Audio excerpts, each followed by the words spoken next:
Okay, I think we're ready, Ben. Wake up. All right, everybody, your Ben Joravsky show for what is today? Friday, April, what is it, the 12th, Ben? That would be correct, Senator. God, we're in for a good show today. Okay, your Ben Joravsky show for Friday, April 12th is just moments away. But before we get into the Ben Joravsky show, we have to thank the following unions for making this show return. Yeah.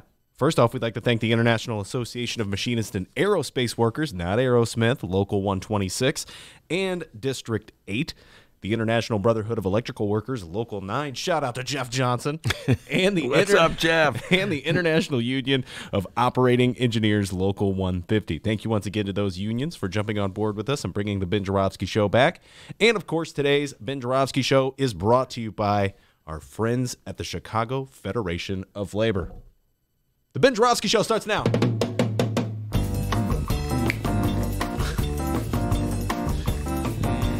Boy, he loves snapping. Thank goodness it is Friday, April 12th, and live from the Chicago Sun-Times Chicago Reader Studio on Racine Avenue, this is the Ben Joravsky Show.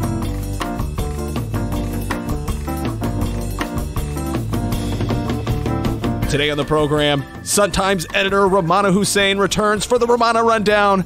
Chicago news junkie Michael O'Connor will join us. And we welcome legendary political strategist, the one, the only, Delmarie Cobb. And now your host, Chicago Reader columnist, Ben Joravsky. Hello, everybody. Ben Joravsky here. We're calling this Tough Fight Friday. And here's why. Yeah, man, tough fight. Oh, that hurt. Anyway, last night I went to the Davis Theater on the north side of Chicago to see Knock Down the House. Great flick. Run, don't walk to see it. You can't see it at the Davis because it was part of a film festival. Doc 10, shout out to Stevie Cohen and Paula Fraley. But you can see it eventually on Netflix. They cut a deal. Run to see something eventually.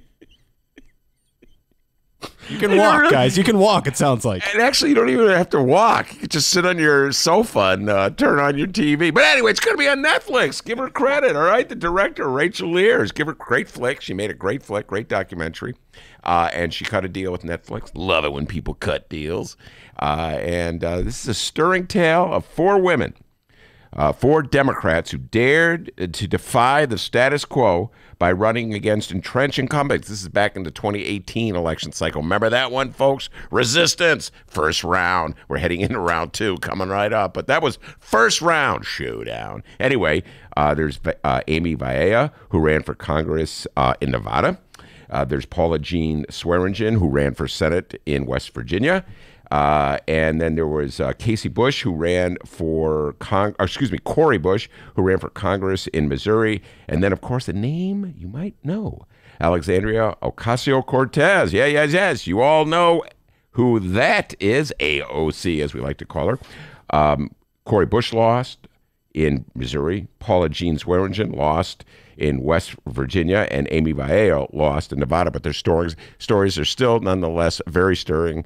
And it just shows you what challengers in a Democratic primary are up against when they dare to run against an entrenched incumbent. On the other hand, AOC won. And as you know, she has since moved on to Congress where, for better or worse, and I say better, she's earned a reputation. She's become a national symbol of resistance in the age of Trump, standing up for the great democratic values like truth, justice, and the American way. She's like Superwoman, AOC. Anyway, she's got a lot of guts, a lot of courage, and she doesn't back down quickly. We need more of that. And after the movie, we retreated to the bar, Dr. D. A bunch of us retreated to the bar. The place was sold out, and there's a bar right there at the Davis Theater. So we drank ourselves senseless and bemoaned our political fate, mostly me saying stuff like, ugh! Beep! Lincoln Yard deal. That was a fancy way of saying getting hammered, by the way. Yeah, man, getting hammered, talking about Lincoln Yards. You know, D, it's hard to turn the page in that one. That was yesterday's show. We're moving on. All right, moving on up to the east side. Anyway. No singing. As the liquor flowed, we dedicated ourselves to the following question. Is there an elected official in the city of Chicago even remotely? You gotta... Sorry, folks. Is there an elected official in the city of Chicago even remotely like Alexandria Ocasio-Cortez? You know, someone who is just unblinkingly afraid to stand up to the man, you know, to stand up to the powerful political bullies without throwing away her principles at the first angry phone call from a mayor like Rahm. So let's see. The conversation went a little like this. Is there an AOC in Chicago? Burp.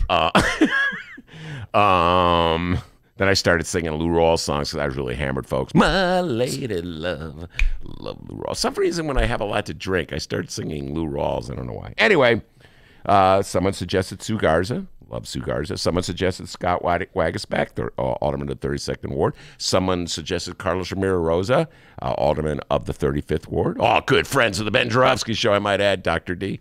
But then it was kind of hard to come up with names, is what we were saying. Because, you know what? People like AOC don't come around that frequently. And as the movie points out, AOC, when she ran against Joe Crowley, who is the entrenched incumbent congressman from an area in Brooks and Queens, she was opposed by every single elected official in New York. How about that, folks? Every single elected official in New York stood with Crowley over Ocasio-Cortez. And Crowley was running for re-election by sending out flyers that said he was leading the charge in the fight against Trump. So basically, anybody who is willing to criticize Trump is a good Democrat. You know, D, the bar's kind of low. I just want to say on that point, okay? I mean, everybody's in a Democratic side's not afraid to beat up on Trump. What about taking stands on issues that are supported by other Democrats? That's interesting. That's a lot tougher. Anyway, at the end of the movie, there's a very painful scene, a difficult scene, where incumbent Senator Joe Manchin, a Democrat from West Virginia, calls Swearingen, and Swearingen is one of the women whose story is told in this movie, and he calls her, or she calls him, but anyway, they show her talking on the phone with him.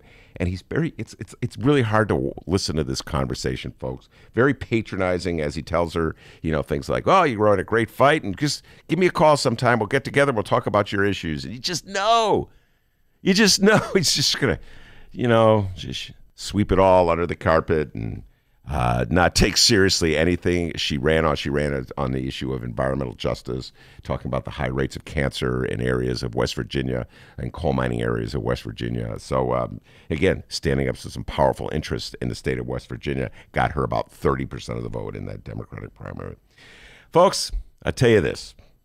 If the fight for truth, justice, and the American way were easy, man, that fight would have been won years ago. We got a great show today, everybody. We got Michael O'Connor. Talk about a guy unafraid to stand up for truth, justice, and the American way. You love Michael O'Connor. He's a political activist from the near South Side. He's coming. He told me on the phone already, Ben. He says, I'm coming. My fist will be swinging. He's got a lot to say. Well, sounds like you're about to knock us out. Michael O'Connor always has good stuff to say. Rummana Hussain, it's Friday. The Rummana Rundown. I cannot wait to talk about all the issues of the day with Rummana. She's got a lot to say. But you know what? We may talk a little Rahm leaving, and what her thoughts about Rahm leaving office. Does she miss Rahm already? You know, a lot of people miss Rahm. Dennis, what up, Tommy Mac? Tommy Mac me was in the studio yesterday. Great debate, folks. When you have time, if you haven't already, check out yesterday's show. Great debate. Tom McNamee from the editorial board of the Sun-Times, and myself about Rahm Emanuel. And finally, the legendary Delmarie Cobb. She'll be in the studio today talking politics, and let's see. Politics! All right, a lot of political talk ahead. We're going to be talking local talk, state talk, and national talk, some Trump news in the air. So much political talk ahead, but before we do any of it, the doctor has the news. Hey guys, how's it going? I'm Dennis. We have our friend Steven. He weighed in on the YouTube live chat before we get going into national news here. We're looking for who's the Chicago AOC. Stephen weighed in. He said, what about Byron Sigcho Lopez? Recently? Okay, now that's a great point by Steve. There's six aldermen six aldermanic elects. I guess that's what we call them. They just were elected, so we have to. Very promising. They resisted the they joined the protest to resist the Lincoln Yards and 78 deals, including Alderman-elect Lopez. You're right, Stephen. So we'll have to see. Maybe look, just getting elected is the first step. Okay, what made Ocasio-Cortez so significant is that she continued to stand for her principles after she was sworn in. So. But that's a good point. There's some new Matt Martin in the studio here yesterday. Matt Martin was saying all the right things, so we'll see how they do once they're in office. All right, so feel free to weigh in on the live chat, you live stream watchers. All right, it's the middle of the final day of the week. Bring it, weekend! Let's briefly discuss the national news happening this afternoon. All right, Daddy Vice President came in the room today to clean up this mess, or at least try, after the arrest of WikiLeaks founder Julian Assange, and after our president said, and I quote, WikiLeaks, I love WikiLeaks, during a speech in 2016, Donald Trump hilariously told reporters, quote, I know nothing about WikiLeaks. It's not my thing. In the Oval Office Thursday. Well, this morning, Vice President Mike Pence said what our actual president should have said from the get-go, that Donald Trump's past comments praising WikiLeaks were, quote, in no way an endorsement of the organization. Here's the quote from Pence, quote, I think the president always, as you and the media do, always welcomes information.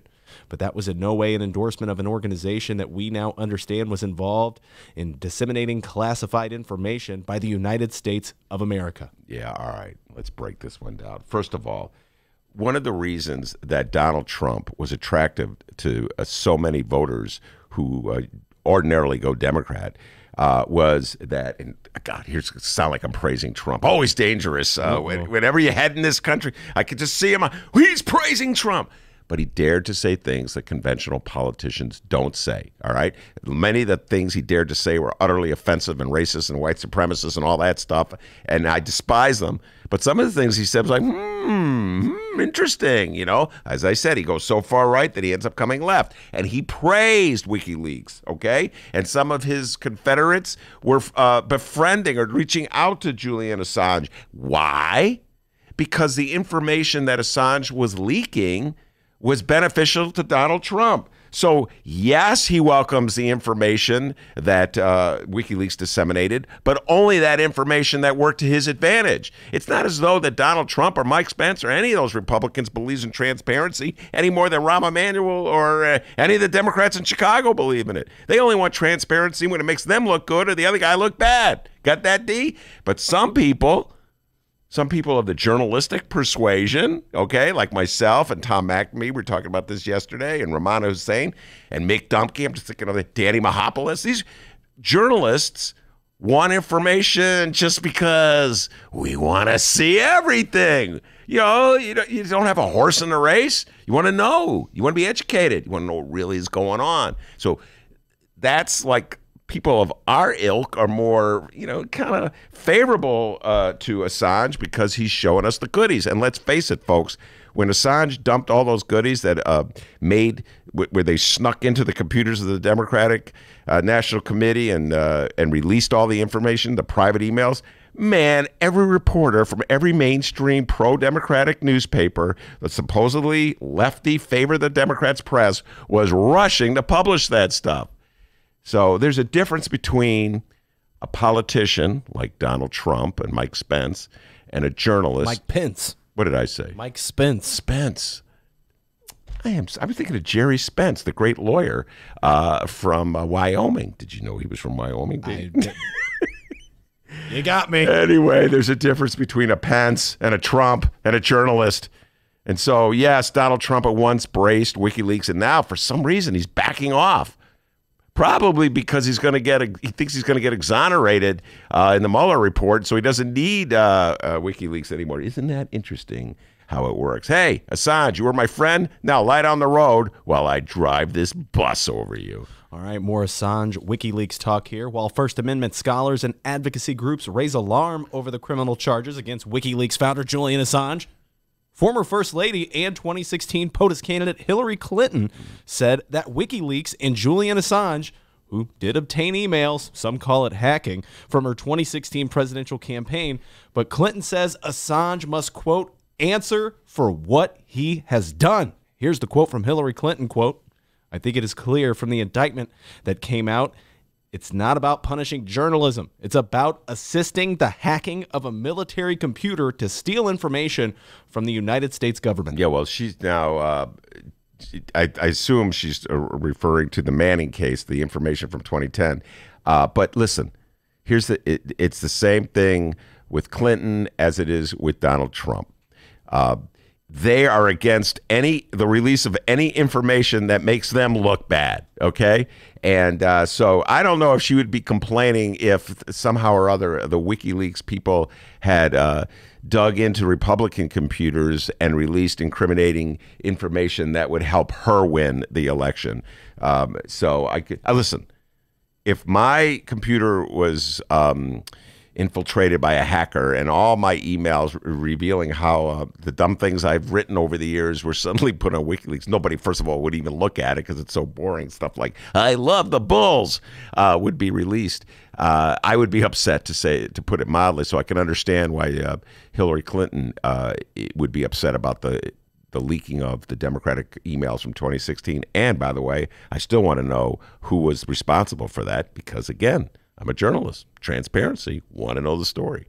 But I think there's a lot of self-serving politicians playing this one, D. And their anger and outrage varies according to what is being leaked. Oh, shout out to our friend Mitchie Based God. Mitchie Based God started weighing in yesterday as well. Mitchie Based God puts, good luck selling your house in Lopez Ward. I hear they are putting up a windmill. You know what the sound, the sound of the windmill, right? Good stuff. Love that live chat. Feel free to weigh in. Lopez. Oh, he probably. I think not Raylo. No. Well, no, sorry, I won't go there. Yeah, not Ray. You know what I was about to do. Wait, Ray Lopez, he'll take the windmill in the 15th ward, all right, if you don't have it in the 25th. In other news nationally, I guess we're starting to see that tougher direction our president was referring to on immigration. Donald Trump not only confirms he considered sending immigrant detainees to sanctuary cities, he says he is still, quote, giving strong considerations to doing it. Here's the tweet from Trump. The radical left always see. I'm not doing Trump voice. I've done it like too many times in the last 2 days. The radical left always seems to have an open borders, open arms policy. So this should make them very happy. Donnie, I'll tell you what. Donnie Trump is taking a page from Rahm's playbook. All right, Rahm's playbook is first of all always put a political crisis to good use. In this case, a crisis is our immigration policy at the border. People are trying, hundreds of thousands of people. This story was in the New York. I don't know if it's 100,000, tens of thousands of people at the border in various detained in various facilities as the United States tries to figure out a coherent immigration policy. So Trump is going to take advantage of that by just needling Democrats. I cannot believe I'm about to say this, D. I'm going to say this right now. David Brooks, who I usually make fun of, a columnist for the New York Times, actually wrote what I thought was essentially an intelligent column, because I must have agreed with it then, about the need to have some kind of the grown-up discussion of how we're going to deal with immigration issues on the southern border of the United States, and where Democrats and Republicans come together and try to look at this as objectively as they can, not looking for who can get the most politically out of it. That probably will not happen anytime soon. And Donald Trump is posturing this stuff where, I'll show you liberals. You want these immigrants? I'm going to put them in your cities. Oh, there you go. But that was a plan that was discussed apparently by Trump officials. We're really curious what Rummana Hussain will have to say. I'll have to ask her about that when she comes in here. Now, of course, we'll keep you posted on these stories as today's program rolls along. Benny J, yeah, it is that time of the day. Okay. You ready to find out what's going on in Chicago and or Illinois? I was born ready. Never a bad answer. Love that answer, because coming up after this short little break, we are going to find out what else is news. I can't wait. It's the time of day where the doctor plucks that little trick out of his little sleeve. We'll see what it is when we return. This weekend, come explore the Admiral Theater's dark side. It's Strip Wars Volume 1, The Phantom Stripper, a parody show live at the Admiral Theater, 3940 West Lawrence and Pulaski, April 11th, 12th, and 13th in a theater not so far away. Do not miss Strip Wars, The Phantom Stripper, a parody show live at the Admiral Theater. For more information, call 773-478-8111 or visit admiralx.com. This is a totally nude show. Must be 18 years or older to enter.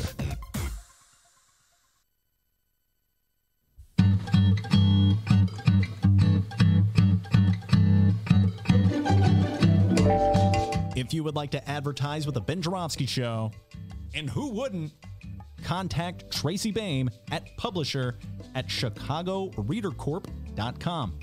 We have several advertising options for your business or organization, and quite frankly, we would love nothing more than to tell our listeners all about it.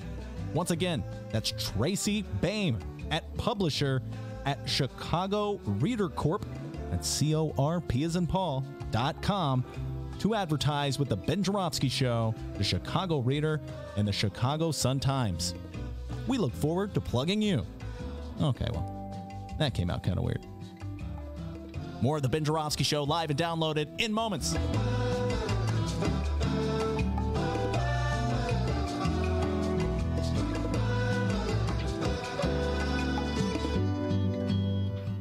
Hey, welcome back to the Ben Joravsky Show, live from the Chicago Sun-Times. Yes, indeed, we are. I keep getting these text messages from AT&T that I'm over data. I mean, I just have to share them.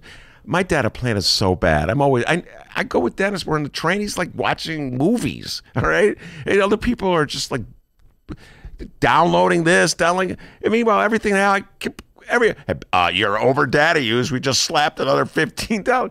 Man, I gotta look into this thing. You know what I'm saying? Yeah, and get a new phone while you're at it. You got an iPhone 5. Okay.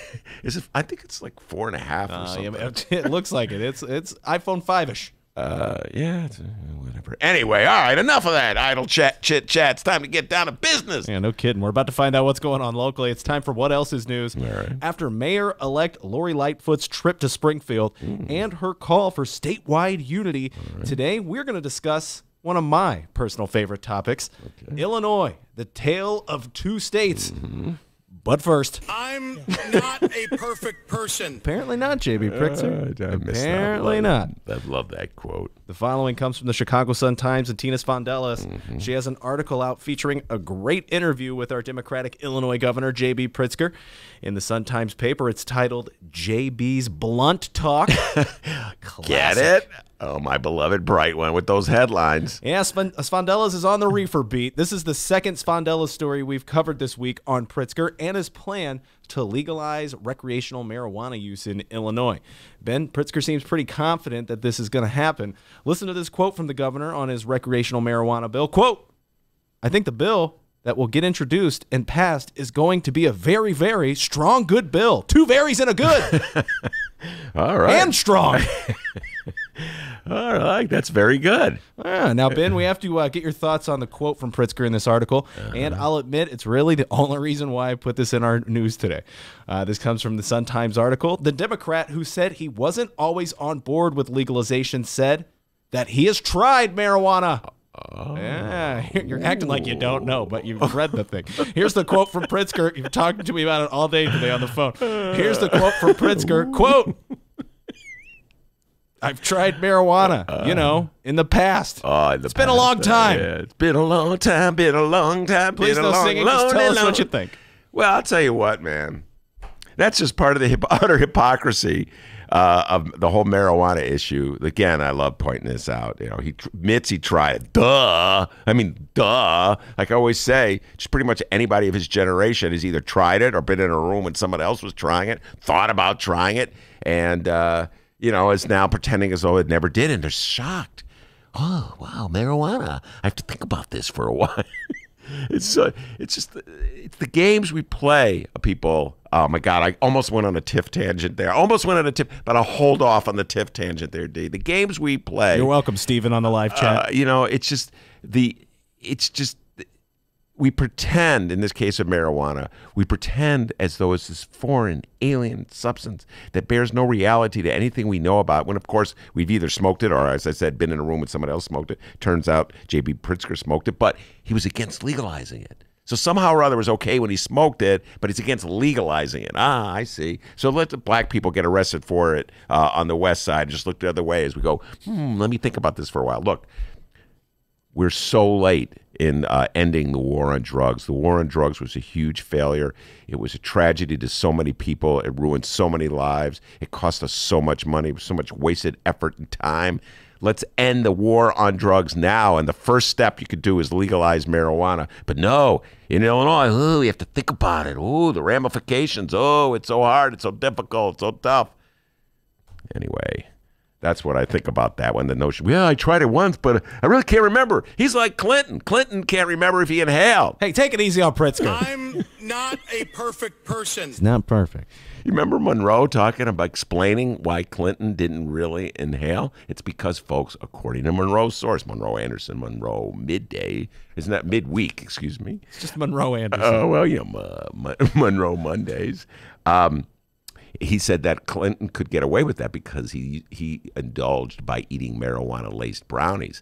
Oh, that Monroe had the inside dope. Get it? Inside dope. Oh, my Lord. Catch him at Zany's tonight. By the way, Rummana Hussain has entered the room. Rummana Hussain has entered the room. That means the Rummana Rundown is just around the corner, everybody. All right, if you haven't yet, go read the rest of this article in this in-depth interview with Tina Spondellas and Governor J.B. Pritzker. All things the recreational marijuana and the progressive income tax.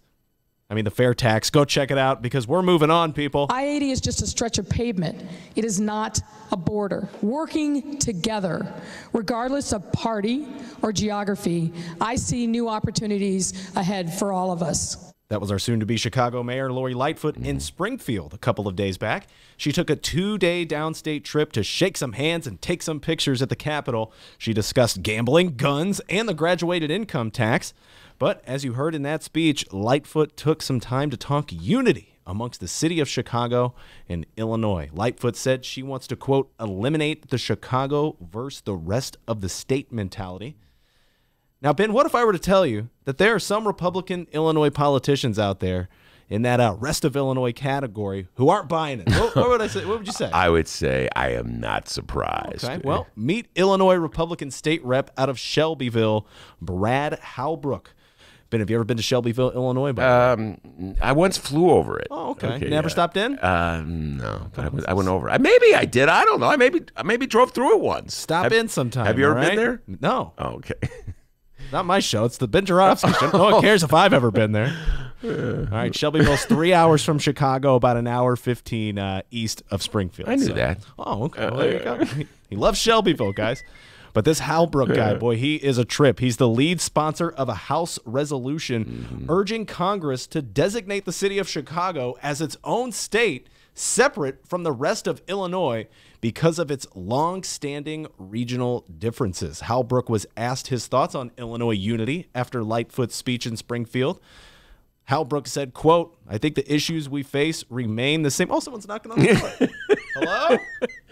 Let's see who can be. Oh, hey, it's Michael. Hey, Michael's here. All right. Cool. Okay. I love it when my guests come early. Halbrook was asked his thoughts on Illinois unity after Lightfoot's speech in Springfield, saying, quote, I think the issues we face remain the same. It's just this ideology that continues to get driven from that corner of the state down upon the rest of us. Ben, what are your thoughts on his comments, and what about that two-state idea of his? Well, there was a candidate who wanted to divide us into 3 states. Remember that guy? Robert Marshall. And I think Chicago, in his plan, was going to be a separate state. And at the time, I thought about it. Mark Brown, I believe, columnist for the Sun-Times, actually wrote a column about it as well. I recall feeling scooped by Mark because I was going to write the column that he basically wrote. You know, I'm curious to see what Michael O'Connor thinks about this when we bring him on in about a half an hour. But, I think Chicago would do okay in that equation if you separated Chicago from the rest of the state. Chicago is fabulously wealthy in many parts of the city. Most of it, corporate Chicago is where so much of the wealth is. And so if we took Matt Martin's suggestion and brought in a income tax, a graduated income tax in the city of Chicago, you could probably raise a lot of money. So Chicago might actually do well. In the old days, downstate people viewed Chicago as like this anchor around their neck, and it's dragging us down, and da-da-da-da, et cetera, et cetera. But, I don't know. Maybe Chicago wouldn't do so bad in that equation. I think you and Halbrook would have a good time. You and Halbrook seem to agree here. And then Halbrook, with losing the money from Chicago, suddenly Halbrook will be like, how do we pay our bills? Oh, we may have to legalize marijuana. How about that, D? Maybe then they'll start legalizing marijuana. Oh, and speaking of, people are wanting me to break the bong out here. Let me go ahead. Oh, people love the bong. Happy Friday, guys. Yeah. All right, but there you go. Just like that, you're now in the know of what's going on in Chicago and Illinois. And now you will have an answer the next time someone asks you, hey, what else is news? All right, let me tell you something that Michael O'Connor, our next our 2 o'clock guest, Michael Jeffrey Jordan, and Michael Cohen, a kid I went to high school with, who has the same name as Donald Trump's lawyer. They all agree. You did a great job. Give yourself a raise. Take it out of petty cash. Rummana's sitting on deck. We'll bring her on for the Rummana Rundown when we return. The Ben Joravsky Show is brought to you by the Chicago Sun-Times. For the latest in Chicago and Illinois news, sports, weather, and the latest in national news from a real Chicago frame of mind and real Chicago writers, check out the Chicago Sun-Times. Read the daily paper or online at chicago.suntimes.com. And hey, if you have a little extra cash, subscribe. And by the Chicago Reader. For a deeper dive in the daily Chicago news and for all of what's going on in this city, you gotta read the Reader. Music, arts and culture, film, extensive event calendars, concert listings, and more, including weekly political columns from writers like Maya Dukmasova and, yes, our very own Ben Joravsky. The Chicago Reader is free in newsstands and at chicagoreader.com. That's chicagoreader.com.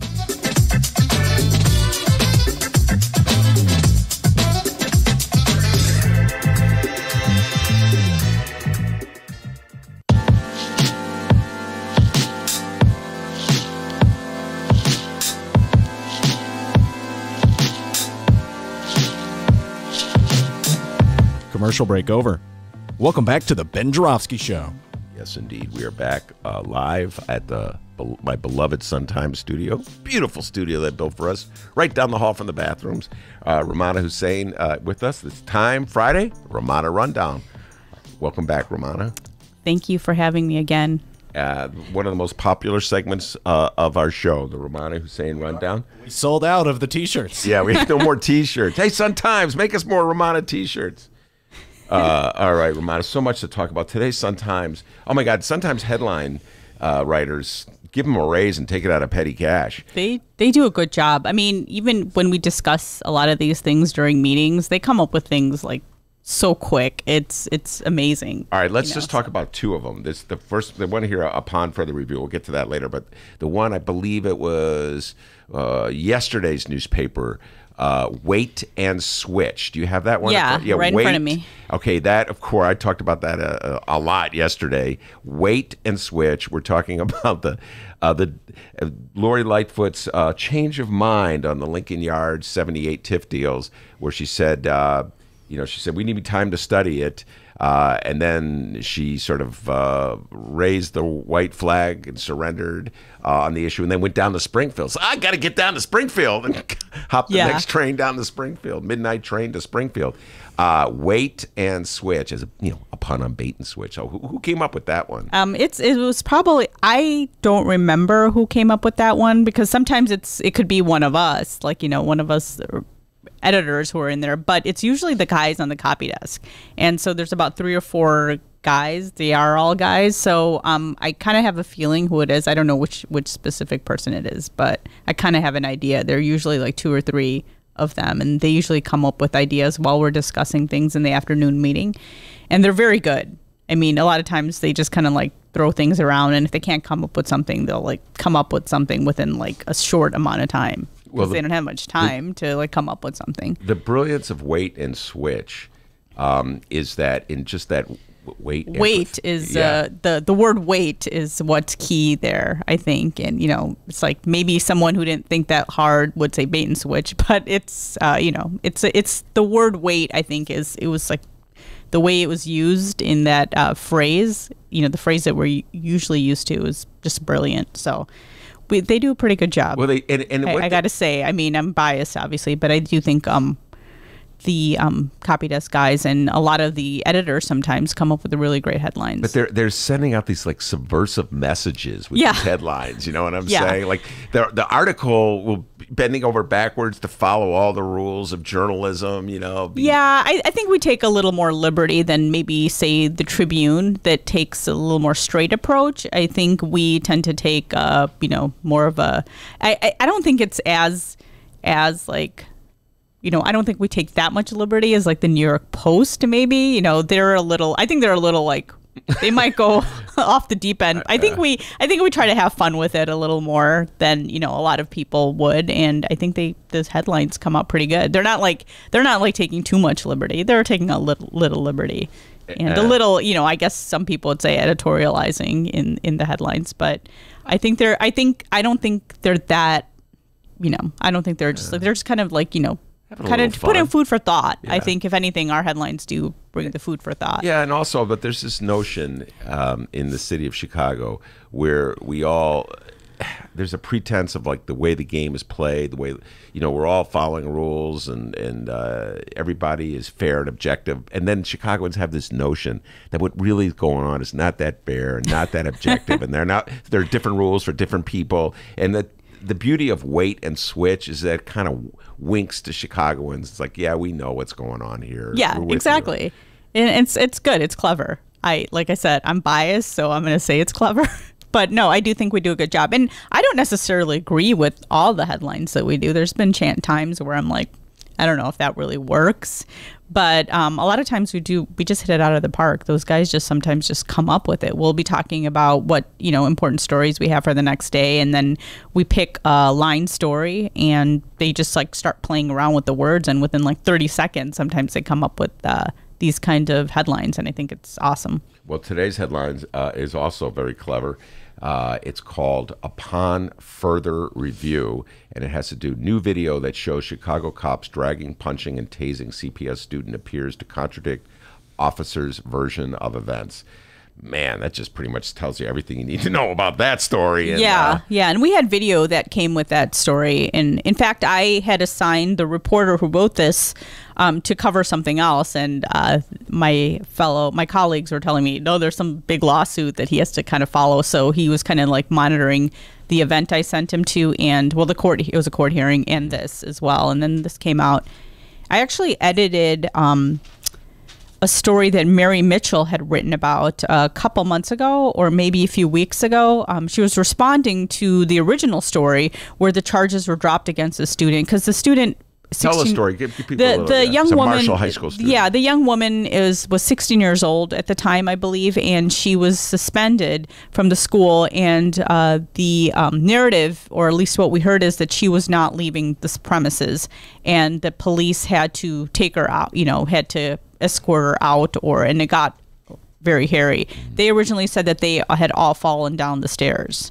And the video, I think, shows something completely different, that she was pushed down the stairs and that she was like tasered and then punched. And so it's definitely different than the original story, because the original story actually was written by Matthew Hendrickson, the same reporter who wrote this story. And it wasn't like the hugest story in the world. And Mary Mitchell wrote a story based on what we knew at the time. And she had, mentioned that, she said that, students should listen. Police might have overreacted, from what I understand. And she was saying that the question here now is, I didn't watch the video. I admit I just have read about it, the story.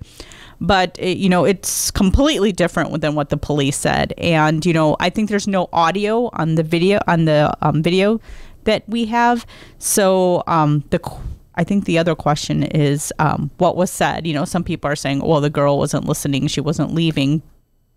But I think a lot of people would ask, is that the correct response with the 16-year-old girl, with the 16-year-old child? Like, are police supposed to basically manhandle this young woman, push her down the stairs, and it's completely different than what they said. You know, so, and then, there's all this question. Everybody always has questions about police and whether they're lying, and something like, video like this comes out, and then people start doubting the police again, and they're like, why should we trust the police? Well, we're probably going to come back to Jussie Smollett, that story, because that's one of our favorite, at least one of my favorite topics, and you indulge me. But there's so many incidents like this in the city of Chicago that were fraught with larger racial implications. Sure. And obviously, Laquan McDonald is number one case. Then you have a Jussie Smollett case. And now you have this situation with the 16-year-old Marshall High student who, and I remember, Rummana, in the aftermath of the initial coverage of the story, having breakfast with a couple of friends of mine, retired teachers, and they were outraged that the charges have been dropped against the girl, and they were saying this is what teachers have to put up with, and nobody knows this, and I think one cop got a broken tooth or something. A cop got injured. I forget what the injury was. And that might be the case, and nobody's saying that teachers don't have to deal with a lot and that they're not students that are unruly.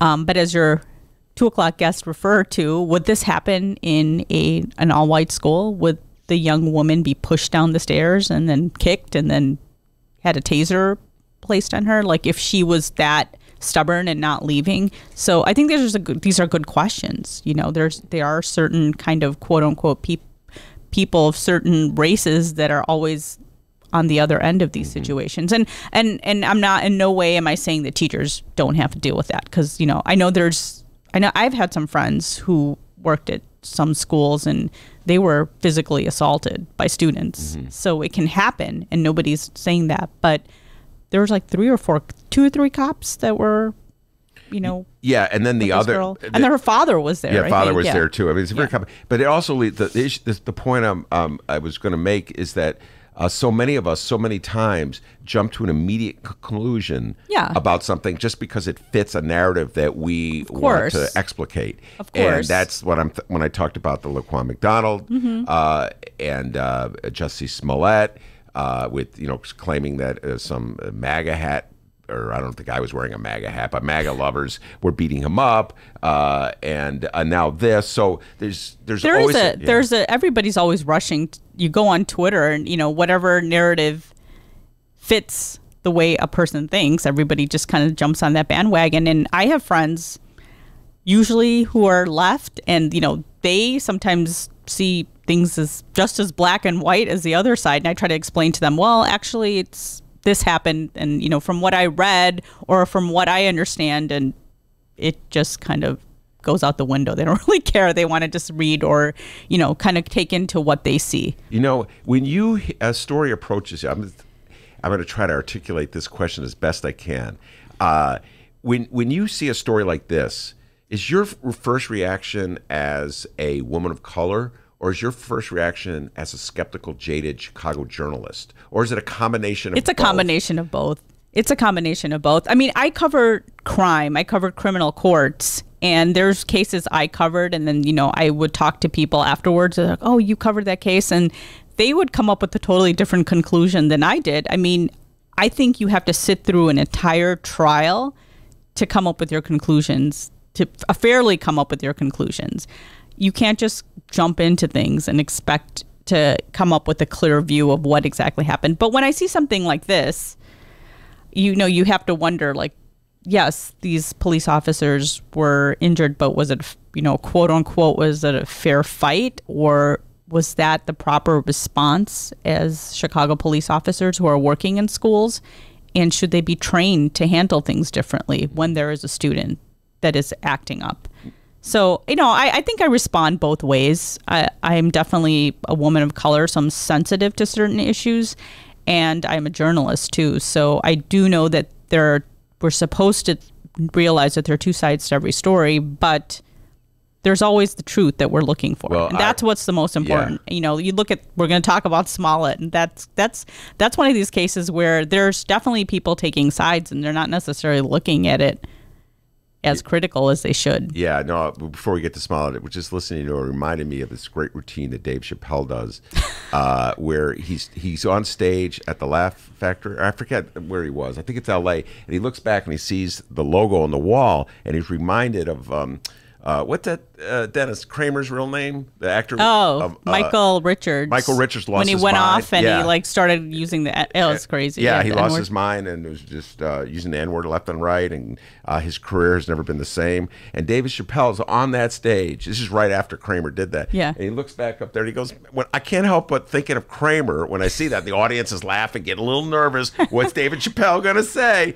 And he goes, and I'm paraphrasing as best I can. He goes, when I watched that, I realized that like 80% black man and 20% comic. Because part of me thought, Kramer, you bomb, but you'll do better the next time. You know what I mean?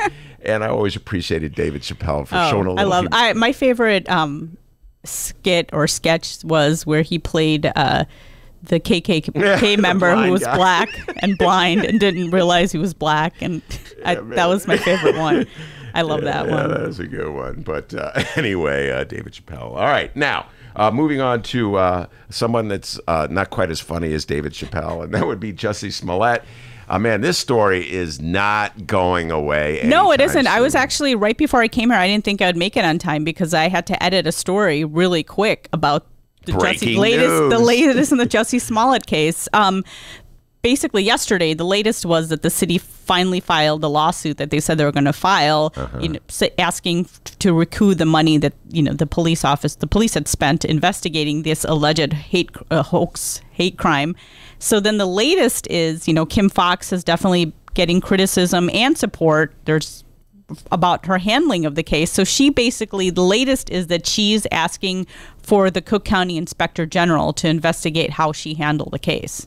So that's the latest. Okay. So she was, you had probably read that she was asking like, hey, if anybody wants to investigate how my office handled this case, come and investigate. So today she had requested that Patrick Blanchard come and investigate the case. So right before I came here, I have to say the Chicago Tribune had a breaking news story. And so we had our reporter, Andy Grimm, who was on your show last week, follow up.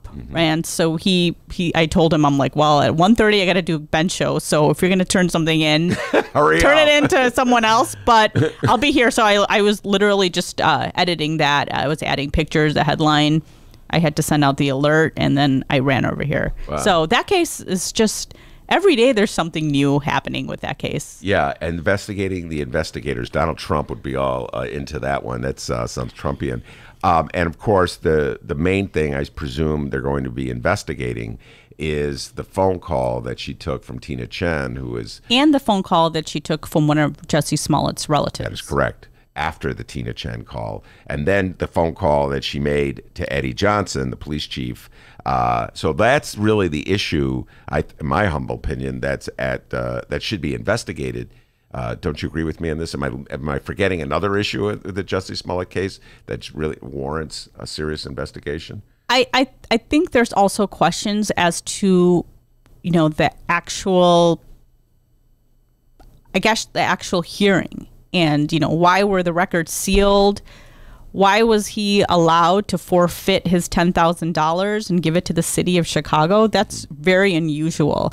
So, and then, she had said that right after the charges were dropped, she said there was enough, her chief deputy or first assistant said that there was enough evidence to convict Smollett. And then a couple of days later, she put out an editorial in the Chicago Tribune saying that, well, we didn't have enough evidence to convict Smollett. So I just think there's just questions in terms of the handling and questions of the actual hearing. Him standing up there, he usually, she said that this was, I forgot what it's specifically called, for nonviolent offenders. This was a way to kind of just deal with the case so you're not clogging up the system. But usually in these cases, alternative prosecution, people in sentencing, those individuals usually admit their guilt. Jussie Smollett was able to maintain his innocence, and he came up to the cameras. He didn't say anything in court. He didn't apologize. He didn't, and right now it's an alleged crime but usually in these cases people admit their guilt, and he didn't. So I think I think the hearing itself and her handling of the case. Those are two key questions, and there's a lot of questions for anybody who's covered criminal courts. Well, and again, this is what the core, the relationship to the situation with the Marshall High School girl student that we just talked about, where immediately the story when it came out that Kim Foxx had recommended the charges be dropped against her, there was outrage directed by Law and Order types against Kim Foxx. Going too easy on this girl. She beat up the police. Now the video comes out, and it sort of undercuts the case that the cops had. And if there was a trial, it would make them look bad. And I guess there's going to be a lawsuit against the police officers because of this, the evidence that's revealed in this video. I don't see any of the people who are criticizing Kim Foxx for being "quote unquote" lenient in the case jumping out to go. Upon further review, to quote the Sun Times, I may have been wrong to criticize Kim Foxx. Yeah, they're pretty quiet right now. So that's what I'm saying. Everybody uses these things for their own narrative.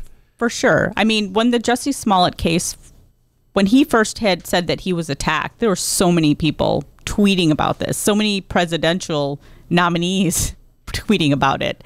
And then, and then there were so many activists, which is fine. Nobody's saying, but, that's what people do in this day and age. They hear something and then, the case, I think everybody in Chicago kind of was tipped off that this might not necessarily be a hate crime. There's a lot to it. So I think a lot of people in Chicago, a lot of reporters were kind of waiting to see. All right. Now, I have limited time with you. I know you have to get back to your editing duties, but there's so many things I want to ask you. So let me just run down through a few of them. Number one, I don't know if you saw this. But I think I talked to you. I've had this conversation so many times today. I think I had this conversation with you.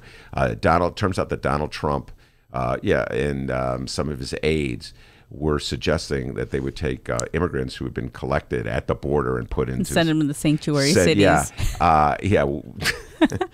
I mean, I think a lot of people who are living in these sanctuary cities don't think immigrants are threats. So there's nothing wrong with bringing more immigrants to the sanctuary cities. The question is, and I've been seeing some of the discussion about this since he just kind of blurted it out. I think he tweeted it, is, he's using people, particularly immigrants and people of color, as a political pawn.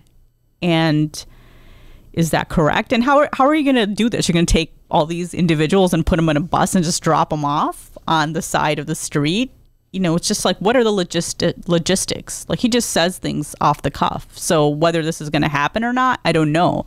But a lot of people who are living in sanctuary cities, including, Chicago's a sanctuary city, I would think that most of the residents here would want to welcome immigrants. The question is, what are you going to do? Just drop them off without any sort of plan? Like, where, like in terms of housing, I think he just wants to kind of just stick it to people and, and get his quote unquote base more riled up and say, oh, you guys should be happy that we're, you guys are, because didn't he say something about the liberal left? Yes. Like, oh, the liberal left should love this. Yeah, they should love this. Yeah. So it's just indicative of this whole presidency, just him tweeting things and left and right, whether he's going to do it or not. I don't know. Yeah.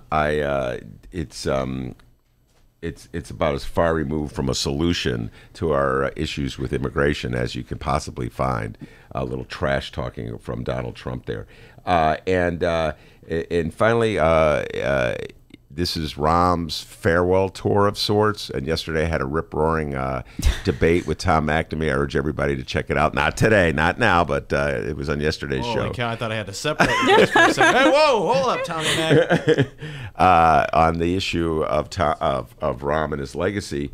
Did you, by any chance, listen to I actually edited the story that Fran Spielman wrote about his, farewell, his last day in city council. I think the photographer who went out there, she told me that, I forgot how long. She said that they were there for 5 hours, and she said it was the longest city council meeting that she's ever been assigned to. And I was editing the story, and, we put in pictures of Rahm getting emotional. And it seemed like he got emotional a couple of times from Fran's story. And the photographer, Ashley Resin, who was out there, she goes, we have this really good picture of him with his tear coming out. So I put that picture in there, and there was a joke made about, oh, I guess he's not a robot after all. I'm not going to say whether I made that joke or not, but there were a couple pictures of him tearing up, and I think it was pretty sincere. That's my opinion. I think Rahm deserves to be criticized just like any other mayor and just like any other politician. But I don't know. I think it was sincere. So by the way, Michael O'Connor, my next guest, get ready for the question. Real tear, crocodile tear, Michael O'Connor. I got a feeling where I know where Michael's going with it. He talked a little bit about his kids, and it was kind of funny because I think he used the word, he used a Yiddish word to talk about his son and how he grew up. It was called Pisher? Pisher. Yeah, little Pisher. And when I saw it, I was like, what is this? Does she mean? I was like, and then I figured it was a Yiddish word, and so I emailed Fran Spielman. I'm like, I'm assuming this is a Yiddish word, and it's not a typo. It's not like pisser or anything like that. And then she was like, no, it's Fisher. Did you guys put it in italicized? Like, aren't you supposed to put italicized? Oh, when it's like a Yiddish word, when it's a foreign word. Yeah. I left it as it is, but I don't know. There are some parts of it. I think I saw Fran tweeting about it. She didn't put this in her story, but Marge Lorino was trying to use Yiddish words when saying goodbye to him and mispronouncing everything. So I thought that was kind of funny. She didn't have that in her story. And then of course, like, I kind of cracked up just reading. There were some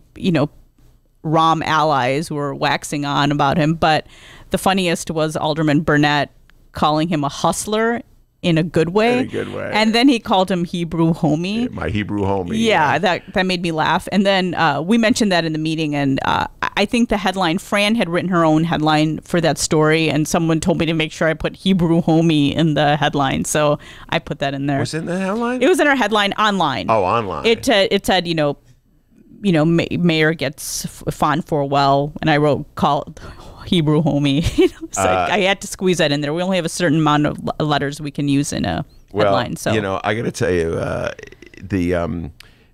there's something about the city council when they meet and they get teary-eyed about things. Yeah. That always. I'm not saying, if I was probably sitting there, one of my first assignments at City News was covering city council, and I have definitely sat through hearings that went on, and when they start bragging about someone that they're trying to, whoever they're trying to kiss ass. Can I use that word? Yeah, but anyway, so sorry, kiss butt. Yes, you could say that. Yeah. So, apparently, you haven't heard our interviews with Monroe Anderson. Yeah, Monroe Anderson. I figured we can't use certain words. There's some words. It's a podcast. But I remember I'd be sitting there and I'd be like, oh my God, can they stop talking already? And they would go on, and when it was about someone that they had to praise, it wouldn't stop, and I couldn't believe, and I learned how to stop listening after a while. It was pretty painful, and I was like in my 20s at the time, and I'd be like, my eyes would cross sometimes at how long people would go on and on. But sometimes I would get annoyed with certain people who were on the other end too. So city council hearings are definitely interesting, and they can go on forever. And aldermen have a tendency, when they get the mic, they do not put it down sometimes. So I'm sure if I was sitting there, I haven't covered city council in so long. So, when I see Rahm crying, I was like, oh. I think he's actually cried at least 3 other times in his administration. Daley was crying all the time, if you remember. I remember being in college when he cried. I remember him seeing the first time I saw him cry on TV was when his son had that party. Mm-hmm. He seemed pretty choked up about that. He got emotional about that. Yeah, I remember emotional. That. Yeah, his son. Somebody went after somebody else with a baseball. Yeah, bat. There was a bat involved. There was a party in one of his it was in Indiana. It was like a different state. Michigan, yeah, it was a different state. So I remember that. But I know you probably think Rahm wasn't really crying, but I think he was really crying. I would never say he wasn't crying. You're just saying were they crocodile tears? Yeah, were they I think he was real tears, or I'm giving him the benefit of the doubt and saying he was crying. He was crying because what? Why? Because time has passed? Is he thinking about time passing, or maybe some of the criticism and just wondering what has happened? But I think he's just kind of reminiscing about the things he's done, and thinking about his kids in the next chapter in his life. Like I said, I'm trying to give him the benefit of the doubt. There's a Fiddler on the Roof. Have you ever seen that play where they sing Sunrise, I think we had to Sunset? I don't know. We had to sing Fiddler on the Roof. Okay, Sunrise, Sunset. There's never saw it, but people are weeping when the sunrise. Like about a little girl growing up and getting married, and people weep. So maybe Rahm in his mind was singing Sunrise, Sunset, and then the tears just pour. Anyway, that we call method acting, I believe. Method acting. All right, now, Rummana, I cannot let you leave this room. All right, we missed the opportunity last week. Your mini review of the movie Us. I liked it. I wasn't scared by it, but I didn't think I was going to be scared by it, given based on what I read about it, because I'm not really that terrified by slasher films. I'm more terrified by films about the devil and spiritual madness, like that kind of scares me more. Yeah, Exorcist, Rosemary's Baby, Omen. Rosemary's Baby is no joke. Those scare me. Yeah. But I knew this was going to be more of a statement movie, and I thought it was good. What was the statement? I think the statement I've read, because there's so many things different individuals are taking from the film, but the film is supposed to talk about the state of our country and whether what responsibility we all have to get to the state, or the state that we're in right now. And, the question, I think I read also somewhere, someone said, immigration is a question. Privilege is something that I've heard people talk about, the haves and the have-nots. Mm-hmm. And the most interesting perspective I read is maybe the monster is us. Whoa. Hence us. Yeah. So, and I've read different. That's a good after one, I saw the film, I've read different analyses of the film. So, well, I urge everybody to see the movie. It's, in my humble opinion, a great, fun movie to watch. It's more comic, in my opinion, than scary. Yeah, I thought there's some references that were really funny. I think if you came of age in the 80s or even the 90s, my younger sister is probably around the age of the actual the main characters, the parents in the film. Mm-hmm. So when they made the Home Alone joke, we kind of laughed, because I did when I was little. When my younger sister was little, she always used to watch Home Alone. Yeah. So they made the reference about Home Alone and micro minis that were in the movie, and one of the kids what's a micro mini, and the other kid said, "What's Home Alone?" Yeah, so I thought that was pretty funny. The other thing about this movie that's so much fun is just so filled with references to this, that it's like a Quentin Tarantino movie in this regard. Hands Across America. That was something I never thought about. From the 80s. I mean, it's just so many references and allusions and tributes to other movies. And if you're a movie geek, you can really take that deep dive, go see it 2 or 3 times. A lot of thought, Jordan Peele's Us. All right, Rummana Hussain, we call it the Rummana Rundown. T-shirts are being manufactured as we speak. We sold out on the first batch. that first batch. We'll have to make some more. Thanks so much, Rummana, for coming in. I know you got to go back and do some more editing, so we won't keep you long. We got Michael O'Connor sitting by. Have a great weekend, Rummana. You too. Thanks. All right, we'll bring Michael O'Connor on right after this.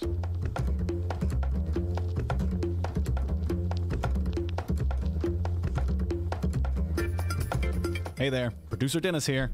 Thanks for finding and listening to the brand new Ben Joravsky Show. All right, so here's how this works. The Ben Joravsky Show live streams on the Chicago Sun-Times YouTube channel Tuesday through Friday, 1 until 3 p.m.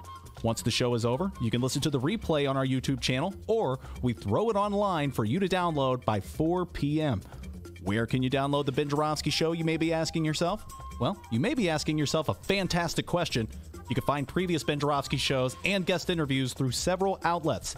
The Chicago Sun-Times online, chicago.suntimes.com, the Chicago Reader online, chicagoreader.com, and wherever else you listen to your favorite podcasts. Apple Podcasts, Google Play, pick one. Just search for The Ben Joravsky Show. Jora, V as in victory, SKY. So, let's recap. Tuesday through Friday, 1 until 3 p.m. Live streamed on the Chicago Sun-Times YouTube channel and downloadable by 4 at chicago.suntimes.com, chicagoreader.com, and wherever else you listen to your favorite podcast. Yes, the Ben Joravsky Show is back. We're live and downloaded. Tell your friends and enjoy the rest of the show.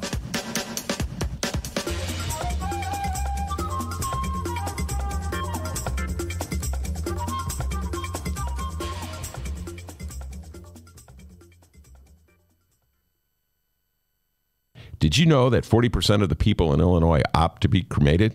Well, it's true. And Chicagoland Cremation Options honors their wishes by providing cremation services directly to the general public. Chicagoland Cremation Options provides an affordable, ethical, and easy cremation arrangement, whether in person or online. Save thousands and streamline the process by going directly to Chicagoland Cremation Options. It's a family-owned business operated by my good friend, Douglas Klein. Here's how you reach them. ChicagolandCremationOptions.com. One more time, ChicagolandCremationOptions.com. Hey everybody, producer Dennis here. Hour number 2 of your Ben Joravsky show for Friday, March 12th is just moments away. But before we get into hour number 2, my microphone's kind of crazy there. We'd like to thank the following unions for bringing the Ben Joravsky show back. First up, it's the International Association of Machinists and Aerospace Workers, Local 126 and District 8. Thank you to the International Brotherhood of Electrical Workers, Local 9, and the International Union of Operating Engineers, Local 150. Thank you once again to those unions for jumping on board with us here and bringing the Ben Joravsky show back. And of course, today's show is brought to you by our friends at the Chicago Federation of Labor. Hour number 2, let's go.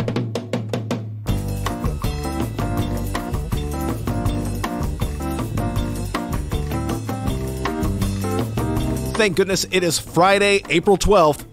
And live from the Chicago Reader-Sun-Times studio on Racine Avenue, this is the Ben Joravsky Show.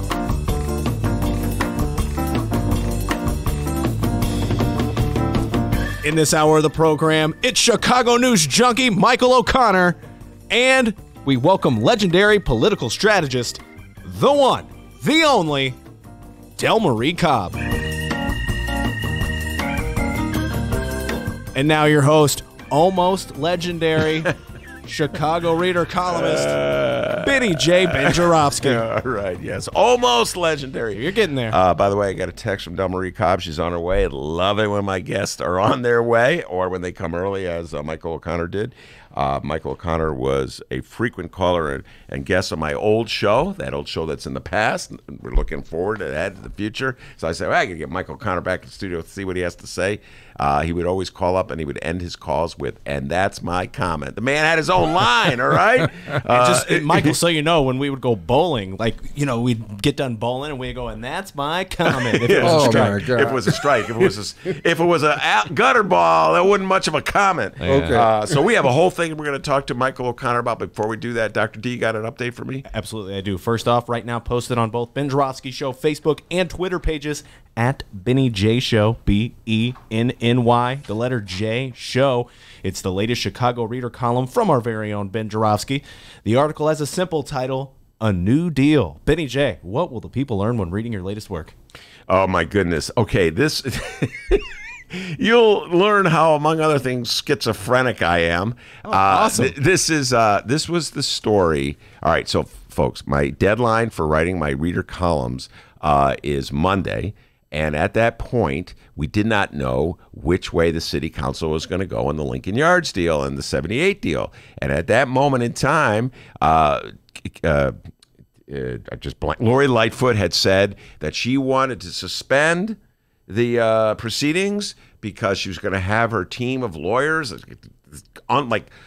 who's who of all-star lawyers, rip apart the documents, take a look at every crack and corner and crevice to see if this was a good deal for the people of Chicago. The taxpayers of the city of Chicago going to take a hard look at it. I'm like, yeah, finally, someone taking a hard look at the tips. And I was so happy. I was like dancing and singing and doing, my imitation of Tom Cruise and Risky Business. I hope you had pants on. And then, anyway, that's the article I wrote, the column I wrote at that moment. Because, I didn't know what the future would bring. And then I said, oh, man, it was like I had this moment of somebody called me up. He'd go, Ben, as we speak right now, Alderman Patrick O'Connor. is already saying, well, we're going to just suspend the rules or suspend the meeting and come back on Wednesday. I'm like, uh-oh. A deal has been... And so, you know, I wanted to sort of balance my optimism with that just inner pessimism, that cynical attitude that nothing in Chicago will ever work out right, that always in Chicago evil will triumph over good, that behind the scenes, while I'm jumping for joy and saying, oh my God, reform is here, the evil characters who control this city are like, you know, already plotting. And sure enough, 2 days later, Lori raised the white flag, surrender, and they got their TIF deal. So Michael You're wrong Cotter, for that. Yeah. And so I'm sure he's going to weigh in. So that's what my column is about. All right, everybody, go check out his article after today's show. All right, when you're done listening to today's show, go read the article. All right, yes. At Benny J Show, BENNYJ Show. And speaking of our social media pages, we are patiently waiting to hit 1,200 likes on the Ben Joravsky Show Facebook page. And as soon as we do, we will have our next caption contest. The last one was a blast, all right? It was Mayor Rahm welcoming Lori Lightfoot into the mayor's office caption contest. So many captions. We're looking for to do that again here with this next one here. I think we're going to do a Donald Trump caption contest. Right, we haven't done one of those since the Benny J Show reboot. So we're waiting to hit 1,200, and right now on the Ben Joravsky Show Facebook page, we are at 1,100. 20. Oh, come on, everybody. 2. All right. Yeah, 1,122 likes. So That's if you're, not bad. you know, it's a grassroots campaign. It's you know, grassroots. and the place we were at, they got rid of our Facebook page, so we had to start from zero. We had like 4,500. But hey, whatever. So Onward and upwards. Looking ahead, not behind. So if you're listening to this right now, whether live or on the download, and you've yet to like the Ben Joravsky Show on Facebook, our download numbers have doubled, by the way, so I know that you're out there. Today's the day. Tonight's the night. This weekend is the weekend. Like the Benny J Show on Facebook. Tell your friends, and when we hit 1,200 likes, we will have our next caption contest. All right, I do have an actual update here. An Alderman Ed Burke update. Yeah. Oh Lord. Oh Lord. Oh my. Yeah. In the latest federal, the following comes from the following comes from the Chicago Sun-Times and John Seidel, Tim Novak, and Robert Herguth. In the latest federal blow to Alderman Ed Burke, a Lake Forest developer, has been indicted on federal bribery charges after he allegedly agreed to steer private legal businesses to the alderman in connection with a permit request and tax financing deal for a Northwest Side redevelopment project. Can you guys not be creepy weirdos for like a week? This is the same Ed Burke. I think he was weeping about Rahm leaving office the other day in the city council. Yeah, this is a TIF deal, folks. All those TIF deals. This is one on the northwest side of Chicago. I think it's Irving and Milwaukee. Don't quote me on that because I read the article hastily before I came on air. The story's just breaking.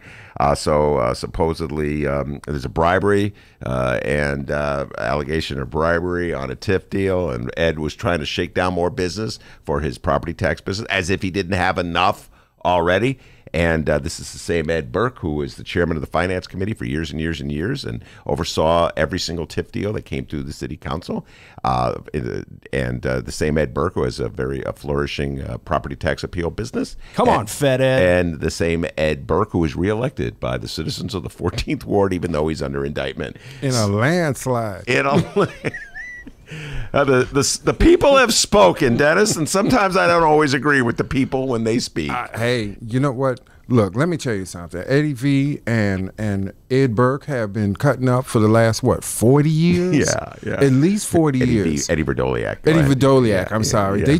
They just tore down his business on Chicago and Dearborn just the other day. They tore that entire block down. You're kidding. Is there a big that big project that's coming there? Yeah, the big project. So, They're getting ready to put us out over there Yeah. at the Lawson House, and then they're getting ready to do I believe that's part of the infrastructure fund situation with Brian Hopkins that Lori and them need to be looking into. And I have a feeling that I could be wrong, and maybe this is hopeful thinking, but I got a feeling there was a setup. All right, now, what was it? Wait, hold on. First of all, that voice you hear Lincoln is Yard. Michael O'Connor, and longtime political activist, former aide to Constance Howard for State Representative Connie Howard. What a memory I have. The man knows more about politics than many people in the city of Chicago. And particularly, and I just have to start off with this, at the old show, Michael would sometimes be the commentator during Pride Parade. Man knows a lot about gay and lesbian politics in the city of Chicago. So, Michael, reflecting back on all these years of struggles, before I start ripping Lori Lightfoot for Lincoln Yards, let's just take a moment to reflect upon the historical significance of her getting elected in the first place. Well, you know what? It hasn't been that long ago that they used to, when you would go out to the bars, and I'm just going to deal with the north side right quick. But on the south side, it was even worse. You had to give somebody an envelope over at Jeffrey. I can't say the full name. Don't say it. Right. But somewhere on 71st, right off of Jeffrey, somewhere within that block, where there was a bar, still is, by the way, where they had to literally hand the cops an envelope just so we could dance with each other. It hasn't been that long. I'm not that old, okay? And now we have an open lesbian, not gay, lesbian mayor. You know, she's the L in the LGBTQ. She's the L. And to see that, I never thought I would see that, just like I never thought I saw hell when, you know, I helped Harold Washington come in. And I know some black folks, you know, get upset when you make the comparisons, but the fact of the matter is I wake up black, I wake up gay every day, and I don't separate the two. I shouldn't have to. And so for me, it's a whole thing of watching people move from a struggling class to the class struggle that is commonly referred to in politics, because that's all politics is. It's a class struggle. Those without trying to get, those individuals who do have, trying to make sure that they keep it, if not getting more. You know, the 1% is the other part. So as far as I'm concerned, yeah, we've come a long way, and I do mean long way, but I do believe that this is not going to be easy. The woman hasn't been sworn in yet, and they wearing her out already. So, I mean, you know, how do you, you know, this is a repeat of history for me, but, you know, for those who don't know history, they don't know it's a repeat. Now, she done went from Chicago to Springfield. She gonna be back.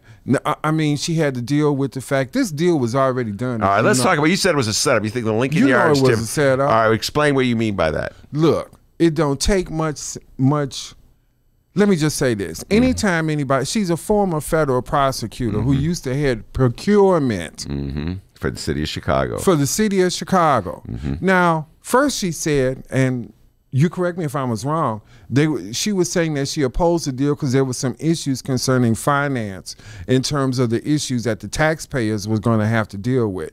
So if she saw that then, and that was before they gave her the 600-page contract at the end of the evening, like 4:59 p.m. Friday.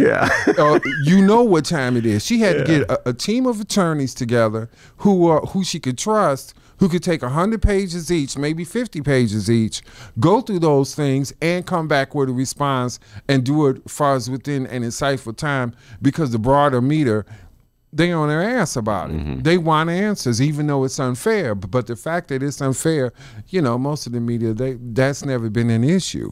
So I believe that there are some issues that Brian Hopkins had the nerve to say, we're going to do it anyway. And quite frankly, he implied, without actually saying it, you know, F you. That's what he did. Well, in your humble opinion, your political observer, been around town a long time. She set him up. She set him up.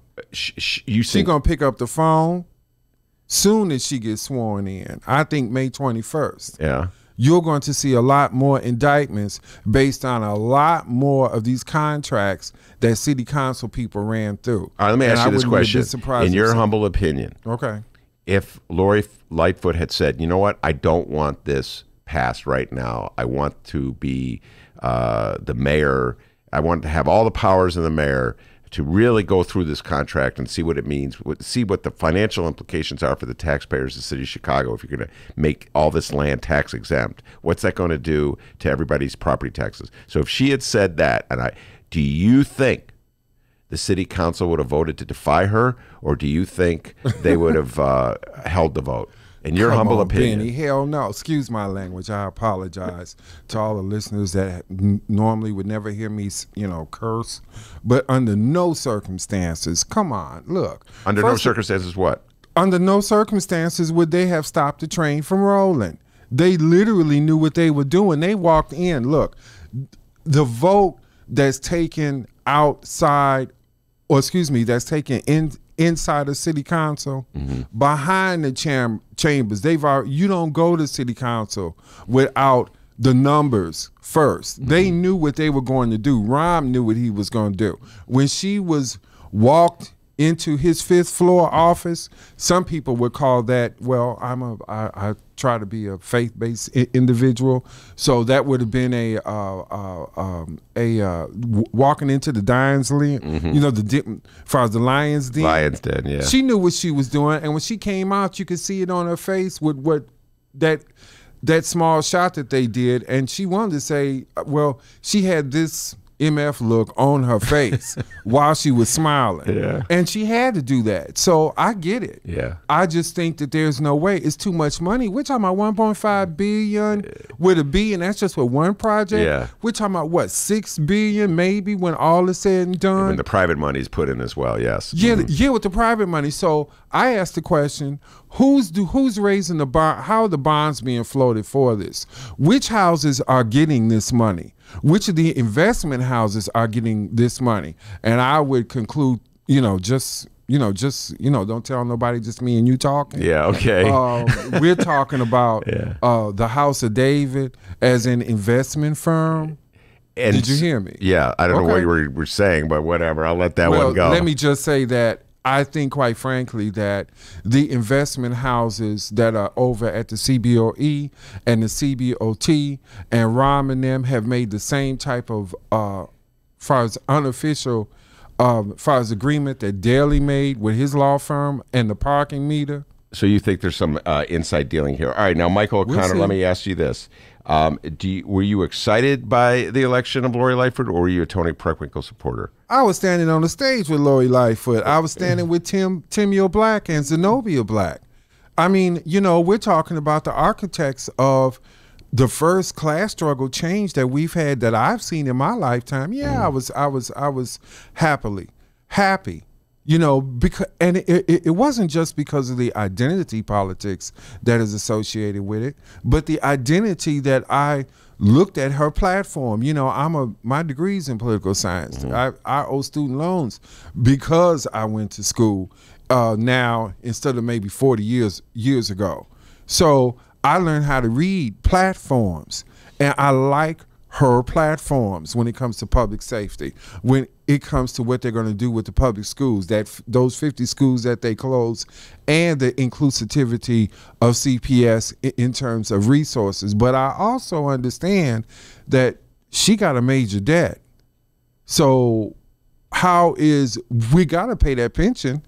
So we're going to pay that pension, and whatever money that is left over is what the city of Chicago is going to run on, unless she's going to kick the can down the road. And, just like I'm with her up on that stage, I'll turn against her, okay, if she talk crazy, because I am, as you well know, an economically disadvantaged, saged African-American, openly gay man. And I want my money just like everybody else. Are you pessimistic or optimistic when you look at where Chicago is right now? When you see the new aldermen who are coming in, when you see the new mayor coming in, is there a part of you that feels the way you did, let's say, in 1983 when Harold Washington won, or are you a more jaded observer of these things? I shouldn't be more jaded, and I try not to be. That's why I try to read as much as possible. But I really do. I mean, some of these aldermen, oh my God, I can't begin to express my disappointment, disillusion, the double cross, because I go to council meetings. I know about the fight for public comments that people had to fight, had to sue the city just to get, what, 10 minutes? I'm not even saying it's 10 minutes. Is it 3 minutes? I can't remember. It may, 3 to 5 minutes. See, Rahm did not fool me because Daley did not fool me. All right? So when you ask that question, I have a wait and see attitude with some of the situations. I was disappointed to see Brian Hopkins do what he did because, look, here's the deal. In the 2nd Ward, I live in the 2nd Ward, 45th Precinct. And I want you to know, you couldn't go, when you walk in his office, if your first sentence was not Lincoln Yards, you was kicked to the curb. Brian Hopkins, so folks who don't know, this is the 2nd Ward alderman, and he was, to put it mildly, one of the leading proponent for the Lincoln Yards deal. That's the North Side deal, as opposed to the 78, which is the South Side deal. This is one of my, not South Side, it's South Loop deal.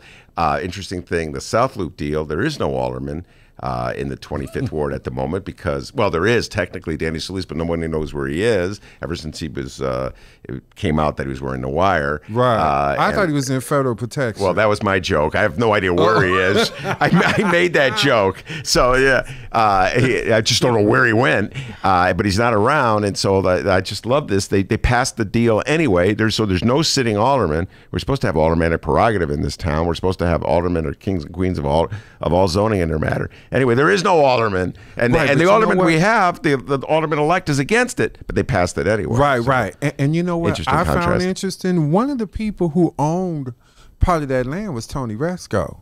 So did he get his money? Yeah, that was years ago. Tony Resco has lost. I've written about this in the Reader, and I'll have to go back and reread the article, Michael. I can't recall when Tony Resco lost control of it. But Tony Resco, just for people who are new to the game, was a longtime wheeler dealer in Illinois and Chicago politics, raised money for Rod Blagojevich, and actually was a neighbor. Barack. He was a neighbor of Barack Obama, and down at their own property next to Barack's house. In Kenwood, and he went to federal prison on charges. I forget what the charges, some kind of corruption charges, all kind of stuff. I can't remember what it was. But he controlled the land that's Roosevelt and Clark Street, where the 78 is going up. He controlled that land for years and years, and there was a TIF deal in the works to develop the land when he owned it. And then he got in trouble, and they dropped the TIF deal, and he lost the land, and now somebody else completely owns it. And I don't think he has any. I don't believe he's getting any money out of this at all. He's lost control. Whoever's getting the money from it, the fact of the matter is that they got paid with no alderman. Now the aldermanic discretion. I'm really, I've heard the argument that the aldermen should have their own discretion, but I've seen the bad examples of that, and the Lincoln Yard is a bad example. The 78 Trail, that's a bad example, but that is they're the aldermen. So, I mean, the complexity of this situation is not lost on me, but I just think that there needs to be shine a light on this stuff.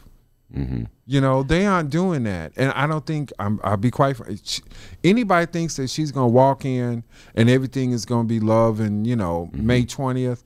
No, they already got their knives out because her campaign, if she does half of what she said she was gonna do, most of those people are either going to jail or they're going to be out. And I got a feeling some of them are going to jail because you can't tell me that she's a former federal prosecutor, that she cannot pick up the phone inadvertently, very quietly, and make sure that the Justice Department, Trump's Justice Department, does not come in here. Now, I know that makes me sound like a conspiracy theorist. It does. Yeah, but living in Chicago I know do it that does, to you. but yes, okay, and righteously so, because they never put Daley in jail. Yeah, he never went to jail. So, it's for, even though busloads of people who were affiliated with his administration, they went. Yeah, people went to jail under the Daley years, and the busloads. The feds. Well, it would have been a kind of a small bus, but anyway, you could fill them up. I don't know, like how big the bus is. The ones that they wear helmets on. Okay, but some Daley people did go to jail. My guess is Michael O'Connor, political activist, been around Chicago for a long, long time. We're talking politics. He was a Lori Lightfoot supporter. I did know that. You told me that. I forgot it, that you were on stage, that you were a Lori Lightfoot supporter. I'm so you a weren't Lori moved Lightfoot by fan. Tony Preckwinkle's appeal, huh? See, you wrong for that. Let me just say this. Okay. If they begin the process of coalescing with each other to make sure that jobs and contracts go into the bungalow belt all over the city, but specifically on the south and west side, that would be great. That would be a great start in terms of transparency. But I, you know, Tony can be quite interesting in her response. And let's face it, I don't understand how the Cook County Democratic Party head loses in the Cook County, the largest county out of the 118 out of the 108 that they have here in the state, and Mike Madigan is nowhere to be found. Yeah, something's wrong here with this mix. Yeah, he was obviously either staying out of this election or I believe he left when Daley left. He left the kitchen when Daley left. All right, now I have to ask you this question. I raised this with Rummana, and we were talking about Rahm's farewell. Michael O'Connor's got an answer. I haven't even asked the question yet. All right. Crocodile tears are real tears, Michael O'Connor. I think his fine arts degree came in handy. I think the class in ballet dancing came in handy. His class in theater definitely came in handy because I've seen him do this before. I was in the city council when he cried like a baby when he admitted that there was a code of silence. So I would not be a bit surprised if the night before he got in the mirror and, put some onions in the handkerchief and, this stuff, crocodile tears. Let's just say that's a nice way of putting it. I believe this guy, if he was crying because he will not be mayor. Now, yesterday we played. We had some audio from Rahm's speech. We got to play one clip still. We played. We had 6 of them. We played 5. You want to play the one clip? Play the one. Yeah, right before Delmarie comes in. All right. Absolutely. Here we go.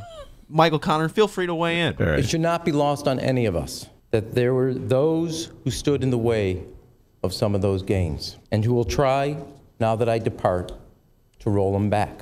We cannot go back to the days of endless financial and academic crisis at the Chicago Public Schools, both of which we helped bring to an end. We cannot go back to the shortest school day and the shortest school year in the United States of America. We cannot go back to the days where this U.S. Secretary of Education once called Chicago Public Schools the worst in the country. So if I can ask, as your mayor for the remaining 4 weeks, one last favor of each of you. I ask you to stand shoulder to shoulder with our mayor-elect when she becomes mayor. She will need your support to keep our students and our schools moving in the same right direction. Stand united with her in the defense of the hard-won gains. Do not allow those who stood in the way of progress before to reverse the progress we collectively have made over the last 8 years. So is that the code for make sure that the teachers' unions don't have any type of say in terms of what's happening? Yes. Yeah. I think that's all right. That's code. And and what he's saying. He didn't say nothing about the 50 schools. Yeah, he didn't say anything about 50 schools being closed. He didn't say anything about his handpicked CPS CEO going to federal prison. Yes, corruption charges. He didn't say anything about his next handpicked CEO of the Chicago Public Schools leaving because special ed money wasn't getting to where it's supposed to be, special ed classrooms. Right. So he was ignoring all that, and what he was doing was condensing the 8 years of his leadership on the issue of education and public schools to a fight in which he was on the good side and the Chicago Teachers Union, unnamed, but certainly suggested was on the wrong side. So what he's coming out like he came in, Michael O'Connor and Dr. D, he came in fighting the teachers union and he's leaving fighting the teachers union. And you know what, Karen Lewis and them, you know what, let me tell you something. Even though Karen Lewis and them supported Tony Preckwinkle, it made sense for them. Yeah. Because of the fact that, those places where I'm at, most of my community aren't part of union jobs. They don't have jobs at all. So I'm not from the school necessarily of the unions are all for all. I believe that's their mission. I come from the A. Philip Randolph aspect of what unionism is. But Rahm Emanuel talking about the schools and having the nerve to ask city council, this is the height of hypocrisy. It really is. And he ought to be ashamed of himself. And also, I think, listening to you talk, I think there's also an underground message against the notion of an elected school board. I believe that's there as well when he talks about the city council standing and supporting our new mayor. She had already spoken out against Rob Martwick's plan to have, I think, 21. That's because Rob Martwick walked into her press conference acting the damn fool, doing it on Tony's part. And you know what? Let me just say this. She does not look like, Lori does not look like the type of person who forgets. Okay, she went down, and then I noticed the timables about that. Rob Martwick went down to Springfield, and all of a sudden, next thing you know, he throws in a bill to put 21. I think it should be a little lower. I think she thinks it should be a little lower. I haven't really 21 members of the Chicago School Board, we have 77 communities where if you want to do that, do 77. Okay? That's an odd number. Rob Martwick, state representative from the northwest side of Chicago, will be our guest next week talking about this and many other issues. Yeah, he'll be coming right here, sitting in that very seat where you'll be sitting. But yes, indeed. So she has opposed his bill. She said it has to be changed, has to be amended in her humble opinion. Who knows how much wheeling and dealing will happen before we pass an elected school board bill. I'm not certain it's even going to happen in this session. It passed, I believe, in the House, I want to say. Right. It and passed it in the always House, gets but stalled in the Senate. They're going to stall. Yeah, they stalled in the Cullerton Senate. and them are going to stall it based on the fact that two things are happening. First, there are 19 votes we know of in the House, even though they passed it. It's not that many in the Senate. Marwick is not, how can I put this, well respected in the Senate. He's been there a while, but he's in the House. Yeah, he's in the House, but I mean, he's been in the Illinois General Assembly. I think right now people are a lot more concerned about the public safety situation. There are so many bills that are going on concerning public safety and the CPS and the public safety issues. I mean, you know, with this thing that we just saw on the front of the Sun-Times, I know that Senator Jackie Collins had a bill that came out 53 to zip. 53 to zip. That's unheard of concerning wrongful convictions. You got a lot of students who get in trouble in CPS on the school ground, and they're pipelined right into the police department. You know, when you and I went to school, if we got in a fight, well, we may got our ass whooped by the principal, maybe, but we didn't go to jail. No, and now these people have records. So it's a new day. All right, that's Michael O'Connor. I'm Ben Joravsky. I think it's time we take a break. We'll be right back after this. I was having so much fun. This weekend, come explore the Admiral Theater's dark side. It's Strip Wars Volume 1, The Phantom Stripper, a parody show live at the Admiral Theater, 3940 West Lawrence and Pulaski, April 11th, 12th, and 13th in a theater not so far away. Do not miss Strip Wars, The Phantom Stripper, a parody show live at the Admiral Theater. For more information, call 773-478-8111 or visit admiralx.com. This is a totally nude show. Must be 18 years or older to enter.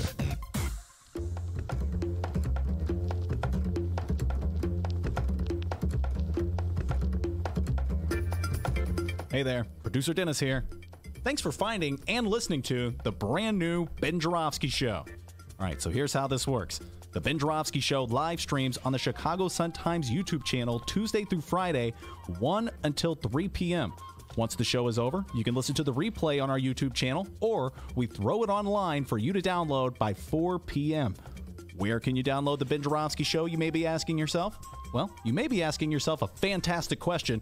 You can find previous Ben Joravsky shows and guest interviews through several outlets. The Chicago Sun-Times Online, chicago.suntimes.com, the Chicago Reader Online, chicagoreader.com, and wherever else you listen to your favorite podcasts. Apple Podcasts, Google Play, pick one. Just search for The Ben Joravsky Show. J-O-R-A, V as in victory, S-K-Y. So, let's recap. Tuesday through Friday, 1 until 3 p.m. Live streamed on the Chicago Sun-Times YouTube channel and downloadable by 4 at chicago.suntimes.com, chicagoreader.com, and wherever else you listen to your favorite podcast. Yes, The Ben Joravsky Show is back. We're live and downloaded. Tell your friends and enjoy the rest of the show.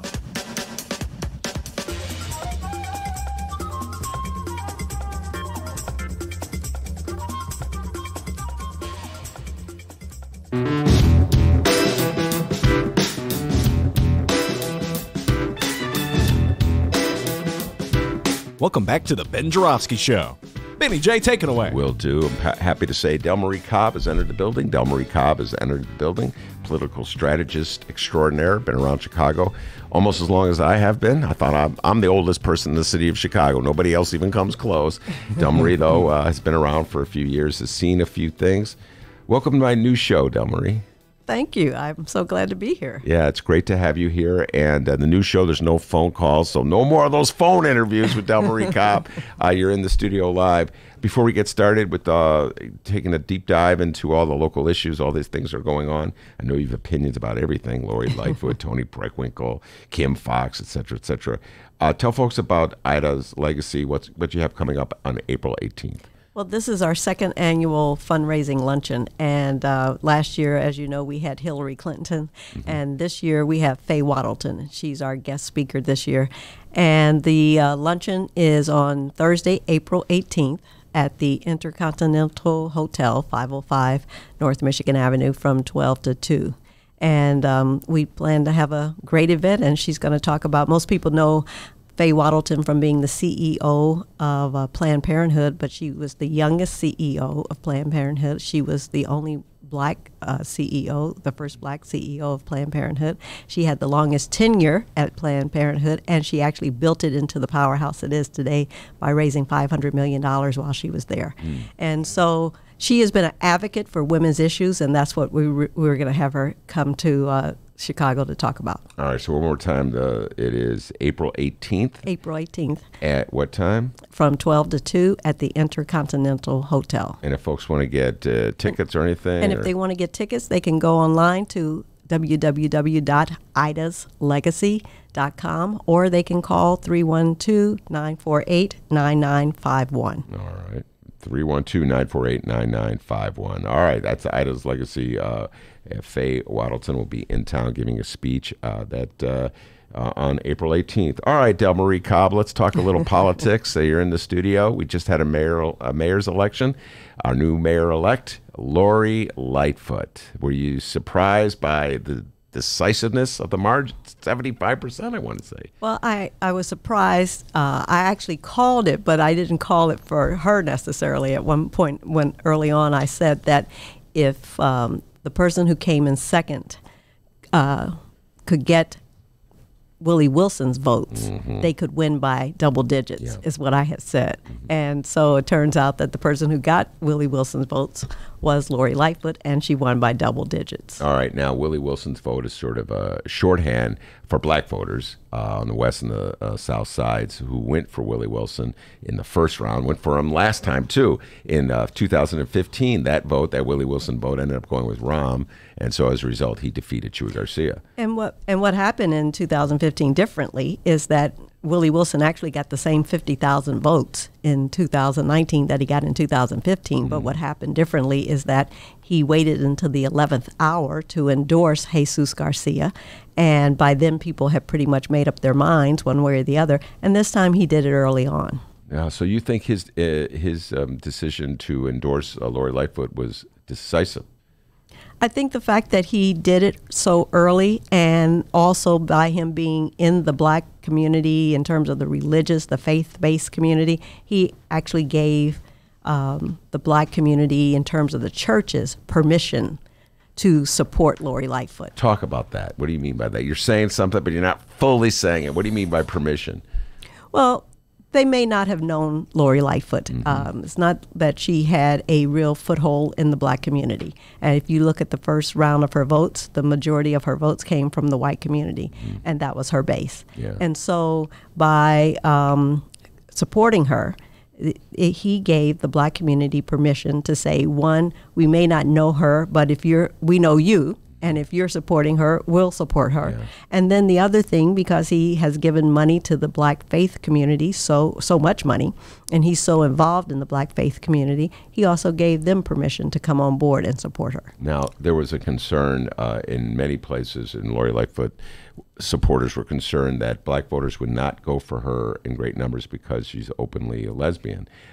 Do you think we finally disproved that notion that black voters will not vote for people who are openly gay or lesbian? Well, we certainly proved it this time. I don't know if we've proved it permanently, because I know when I was a radio talk show host on WVON, anytime you wanted the phones to ring, there were two subjects you could bring up. And what were those two subjects? were anything about homosexuality and anything about a black woman marrying a white man. Right. So if you wanted the phones to ring, I mean, I never brought those subjects up because I needed the phones to ring. Yeah. But when I talked about them, you can bet the phones rang. Yeah. Well, that was the other. I remember that question. Was I having that discussion with you? I cannot remember. I had a conversation. Could a black man who's married to a white woman get elected in the city of Chicago with black support? Would black people vote for a black man who's married to a... Was it you and I having this conversation? I don't know if we did or not. I can't remember. It sounds like the conversation we would have. I know. I was going to say, it sounds like a conversation we would have. So what do you think about that? Now that, well, let's have the conversation right now. What do you think? I don't know. I mean, given that Barack Obama also gave permission for interracial relationships. And even though he wasn't in a interracial relationship, he was of an interracial relationship. And if you just look at Madison Avenue, ever since Barack Obama was in the White House, look at the commercials. The commercials, it's hardly a commercial that comes on the air Black now man, white woman. that doesn't show an interracial relationship. And so he gave Madison Avenue permission to do that, and also a Hollywood. So given that, you see there's a push and people are changing. So times are changing and people are coming along slowly. But I know in the black community, we had a forum in 2016 and we were talking about why Trump won.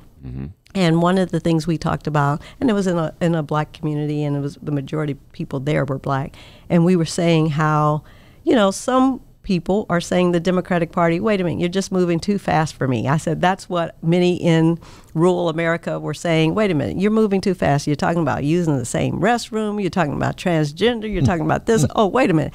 And a woman stood up and she said, I'm Democrat and you're moving too fast for me.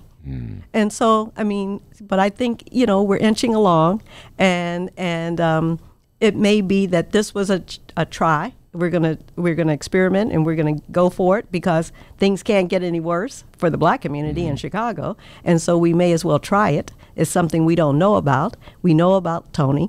We've been with Tony, and maybe it is time for a new day. And so I think that's what we saw. And now, wait a minute, Ben. I think there's something else that we have not talked about here. What's that? First of all, not only do we live in the most segregated city here in the country, but just as equally important, there are black folks on the lakefront, in Uptown, in Joe Moore's ward, 49th Ward, in the 49th Ward. So it's not like, we not all over in this country was started over there on Michigan and Wacker. That was DuSable, Jean-Baptiste Franz DuSable. So it's not like we've always been in a self-contained situation. That only happened after 1919 with the riots. So let's deal with a little history here. We are those areas that were on the lakefront, far out from the northern city, far as limit, and Uptown. Yeah, Lori won those wards. Those are not just black folks. Those are all kind of people. In other words, the point being that when you say she won the North Side, it doesn't just mean white people. There's a lot of people who live on the North Side. Yeah, there are, but we know it's still majority white. Yeah, that's true. And her vote was majority white. And if you looked at her election night party, it was majority white. That's true. Well, Delmarie, I have to point this out a little. That's what they show, white men.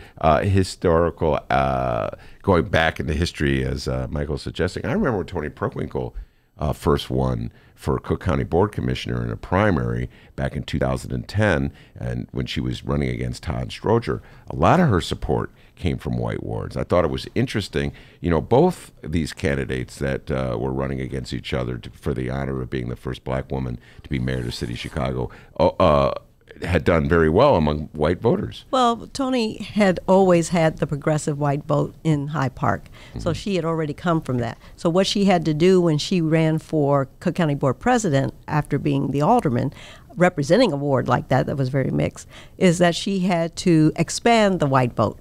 And that's what you saw. And of course, the media were happy to help her expand it because she was the darling, and they were able to make Todd Stroger a buffoon, and they happily did it. And that's how she expanded the white vote. And in some regard, it was the white community that turned against her this time, in that because of the one going back on the 1 cent sales tax and also the soda tax. And it wasn't that the soda tax necessarily hurt them. It hurt more poor black people than it hurt white people. But it was about a regressive tax. It was about regressive versus progressive. Right. One of the many regressive for economically disadvantaged black folks in the city. And it's the IVI IPO vote that was in Hyde Park that launched her. But you know what but the way I feel about that and what I said to people in terms of that, the soda tax didn't hurt her in November. But all of a sudden, and she got reelected, but all of a sudden it hurt her in the mayor's race. And what I said to people, if you really look at that vote and you talk about, or what happened with that, not a vote, but what happened with that issue, is that probably is the only example we in the city of Chicago have of democracy at work. What do you mean? She passed the soda tax. Yeah. The people rejected it, and she repealed it. Yeah. Right. That's democracy. Yeah. That's the way it's supposed to work. You do something I don't like, I'm supposed to let you know, and then you say, okay, well, I'll find another place to cut. Well, you know, in my humble opinion, they punished her again too because they could not deal with. They punished her, and because those people that don't follow politics like we do, they just remember that sugar tax, that bag tax, that parking tax, that camera tax, all of the different regressive taxes that hit usually poor black folks because they're targeted. All right, now listen, I'm going to respectfully disagree with you two here on this particular point, and we're kind of a in the weeds point here. I do not believe the soda pop tax, and I agree with you. It is in a twisted way. It is democracy, and just as council wars was as close as we've ever come to democracy in Chicago, like with an oversight over the mayor is bizarre. Only in Chicago would it be like a racial thing, but whatever. I think I know that's what I'm saying. That the soda pop tax did not hurt her among North Side voters because I think a lot of North Side voters liked the idea of a soda pop tax because, first of all, as a regressive tax, it didn't bother them as much as poor people. And secondly, there was this notion that somehow or other was for good health, that it was a good health tax, even though that's an inner contradiction. Of course, if you have a tax to raise money, you can't then say it's for good health because then you're saying it would deter people from buying the soda and you wouldn't raise the money. But it was the cumulative effect. It wasn't necessarily that tax hurt her among whites.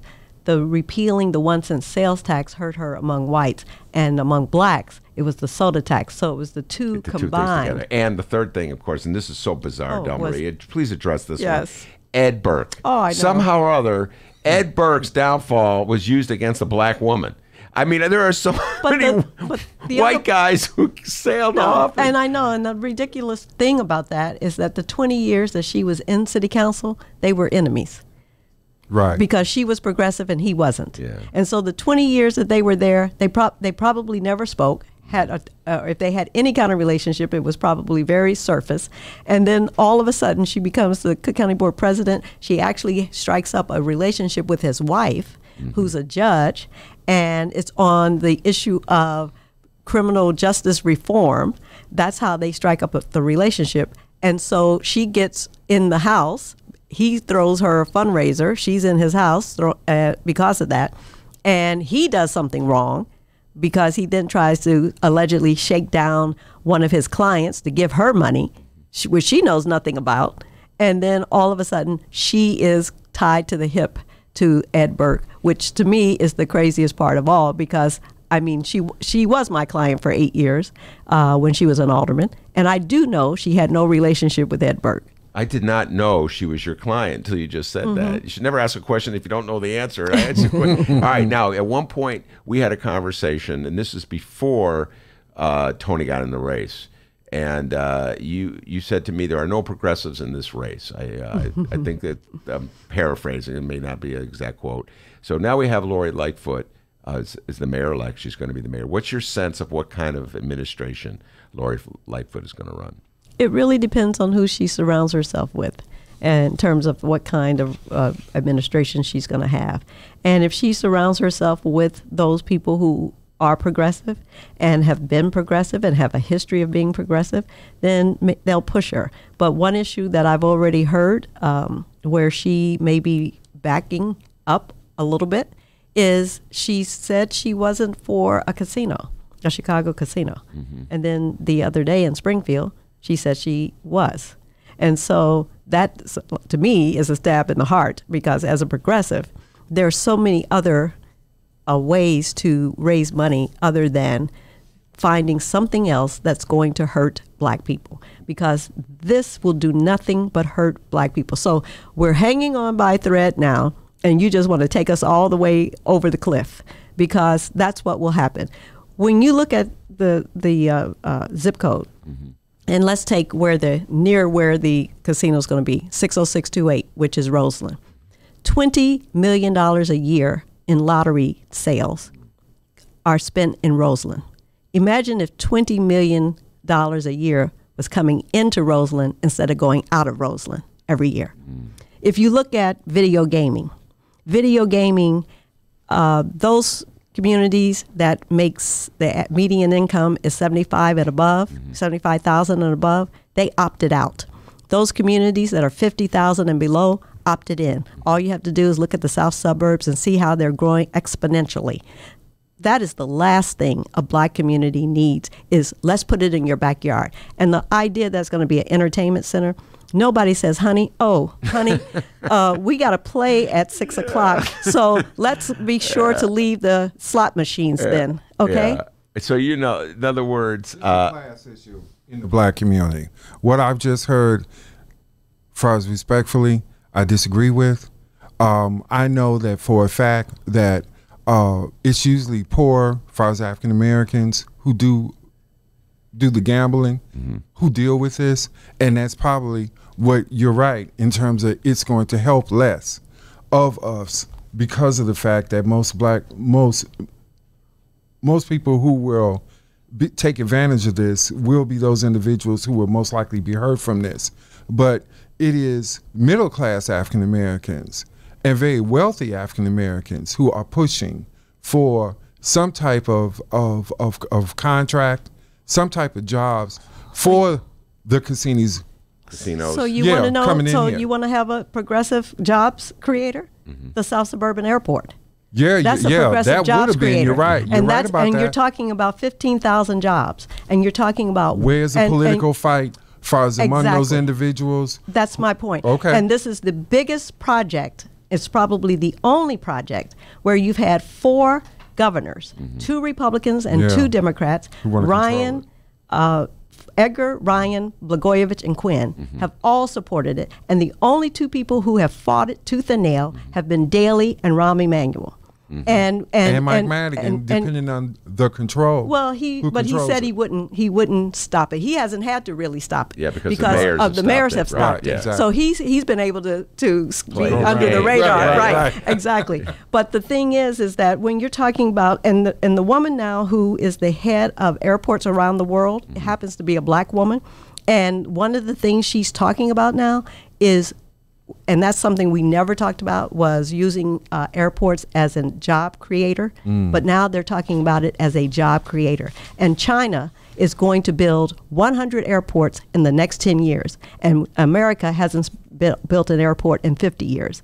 And here in Chicago, we're the transportation hub of the nation, and we're the largest city in the nation with only 2 airports. I have not heard any candidate, and maybe I missed something, Delmarie, correct me if I'm wrong, any of the candidates in the last go-around championing a South Suburban Airport. Did I miss something? You didn't miss anything, I just want to make sure I didn't miss But something. you can bet I was out there championing it, and I'm going to continue to champion it, because when it comes to casino versus airport, I mean, to me, this is a no-brainer. Yeah. Let's come up with something that's going to create jobs and revitalize the South Side.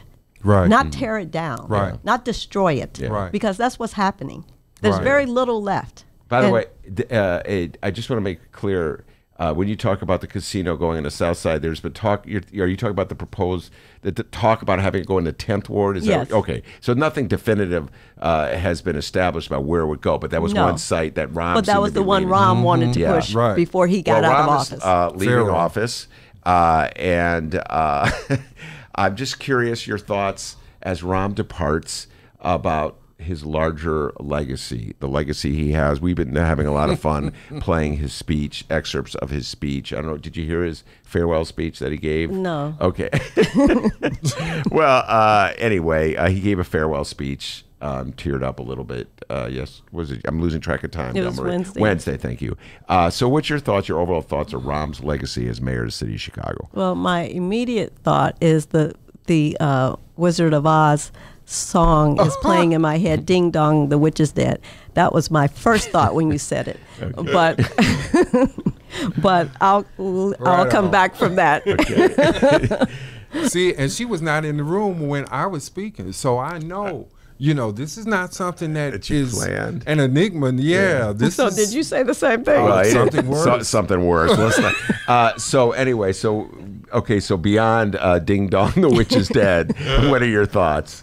Well, I mean, I'm glad he's gone. I mean, those are my thoughts, and that's why I said we couldn't do any worse. And I'm hoping that we're going to do a lot better. And I hope that the next mayor and Lori Lightfoot specifically is going to take a holistic approach to how we invest in the city of Chicago and understand that there are many opportunities on the South Side for investment, and projects should not take decades on the South Side while we watch projects on the North Side get fast-tracked in a matter of months. All right. Now, to that point, I'm curious about your reaction, Delmarie. Really, I'm curious about your reaction to this one, the TIF deals that went through on Wednesday. Lori Lightfoot said that she felt comfortable she could sign onto them because the amount of money that was going to be dedicated for black-owned businesses was increased. I forget the exact amount. I think it's like $80 million. Well, she said $80 million this morning. I happened to be at the ribbon cutting for the Black Women's Expo, and she was there this morning. Okay, she said $80 million. So are you encouraged by that? Well, I also know that I'm encouraged by that, but I also know the caveat is that there's a lot of things left undone that have not been finalized, that are still up in the air. And Leslie Harrison is one of my clients, and Leslie Harrison is also a lawyer, and she's also been out there. She voted no on the parking meter deal because she read it and and didn't listen to what they told her. Unlike the other 49 in the room. And that's what she did on this. She read some of it, and she had a lot of questions Talk about about the TIF deals on the North Side. By the way, Leslie Harrison, a lawyer, she wrote I don't know if you know this, she wrote an article, somebody sent it to me, I should have her on the show, about TIFs, my passion and obsession. She did. She wrote a scholarly assessment in a law journal about TIFs. It's very damaging to the whole program, just the premise of the program. Leslie Harrison wrote this as a lawyer in a scholarly journal. Delmarie Cobb is in the studio with me. Michael Connor's in the studio with me. We're going to take a break. We come back. You get Delmarie Cobb in the studio. You got to ask her about national politics, Sam. My good friend Sam out there, I hope you're listening. The last time she was on, she was representing Hillary Clinton, and Sam Holloway, my dear friend, was a Green Party person. It was a fun debate. It was, I think, the first time I ever had Delmarie on a show. So when we come back, we're going to get Delmarie's thoughts on the early stages of the Democratic primary for president. We'll be right back.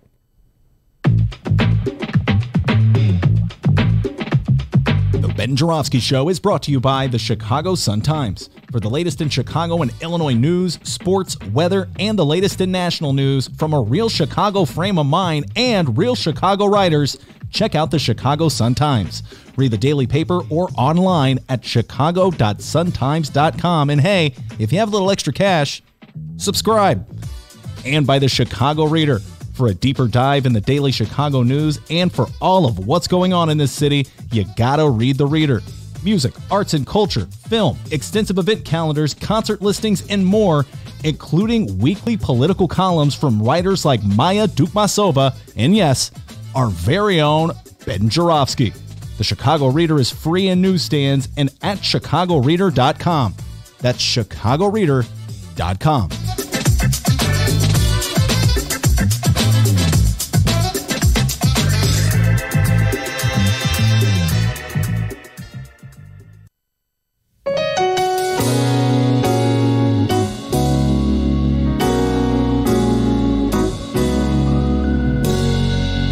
Welcome back to the Ben Joravsky Show.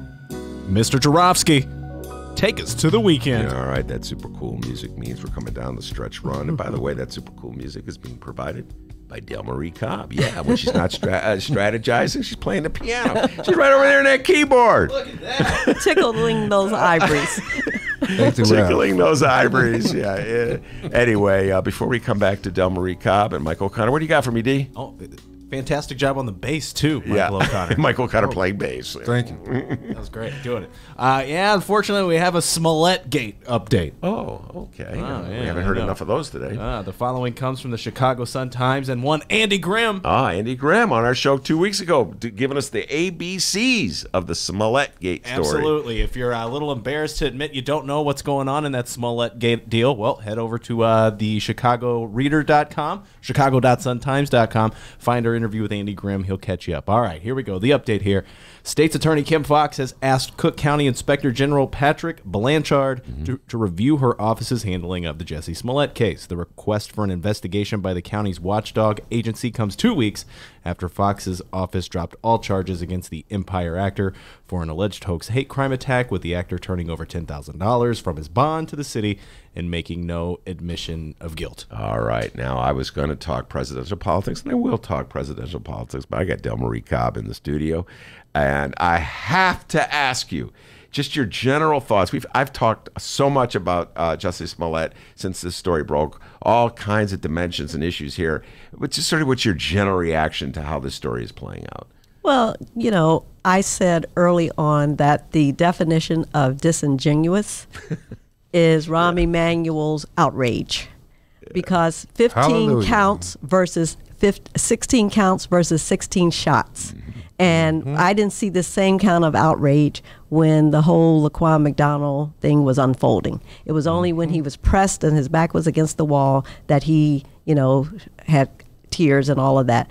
And if you look at what he's done, is he built the fire, and the FOP put fuel on the fire. Fraternal Order Police. Right. And now Eddie Johnson and Rahm Emanuel want to back off because they see they've actually created a problem here. Right. And so because of the divide, because it was white police chiefs who came out against Kim Foxx, and we did not see the same with the black police chiefs. In fact, they stayed away. They sure and so then when you say, is it a racial issue?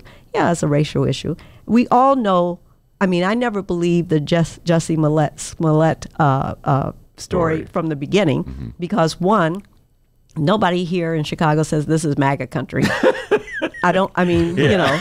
And then two, on the coldest day of the year, at 2 o'clock in the morning, you're going to Subway and they know you're gay Yeah. Now you And know it was some a white people. hookup. I don't even know Jussie if I saw him, but some white folks know him. Wait, don't forget my favorite. Number Wait a 3, minute. they beat him up and he didn't drop the sandwich. Wait a minute. He still held on to the sandwich. Wait a minute. We're talking about alternative sentencing here. Let's not get that lost.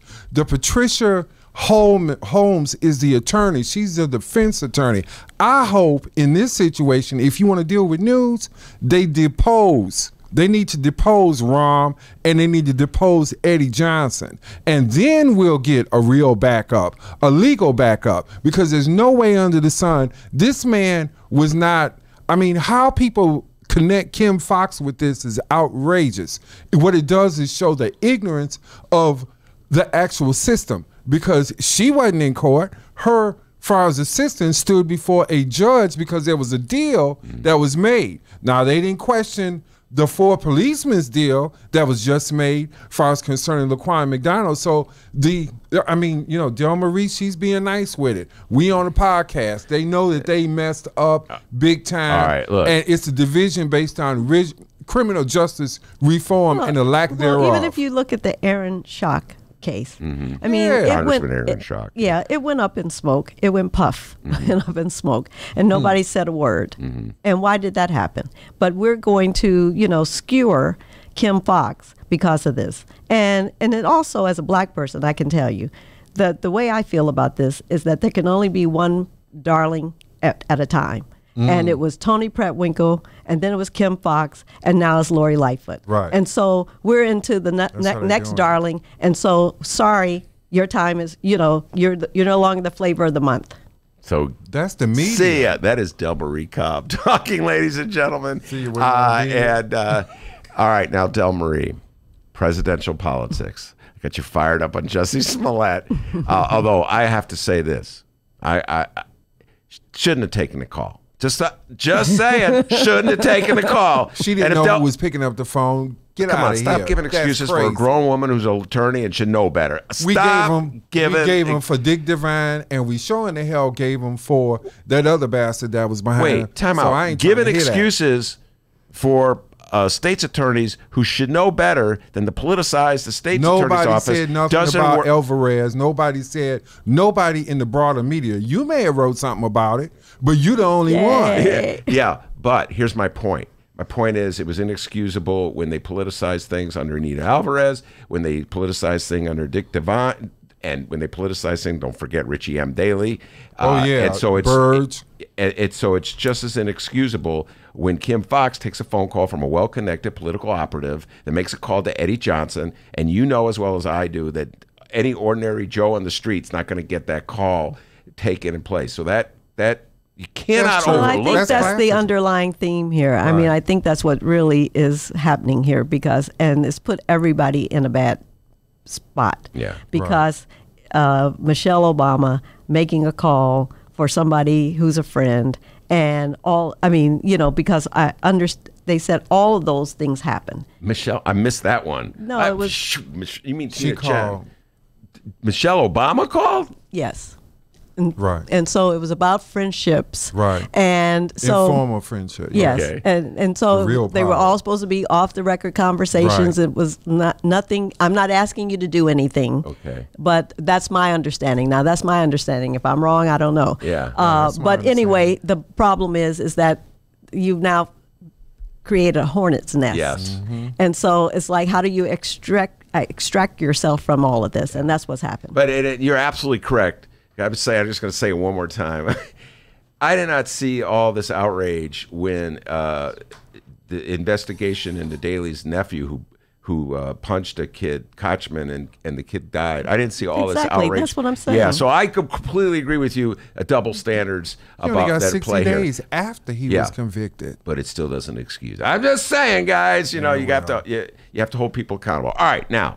Let's go to presidential politics right now. Delmarie, you were a big Hillary Clinton fan. You make no bones about it. You supported her in 2016. You supported her in 2008. If she were running in 2020, you already told me. You had already asked me.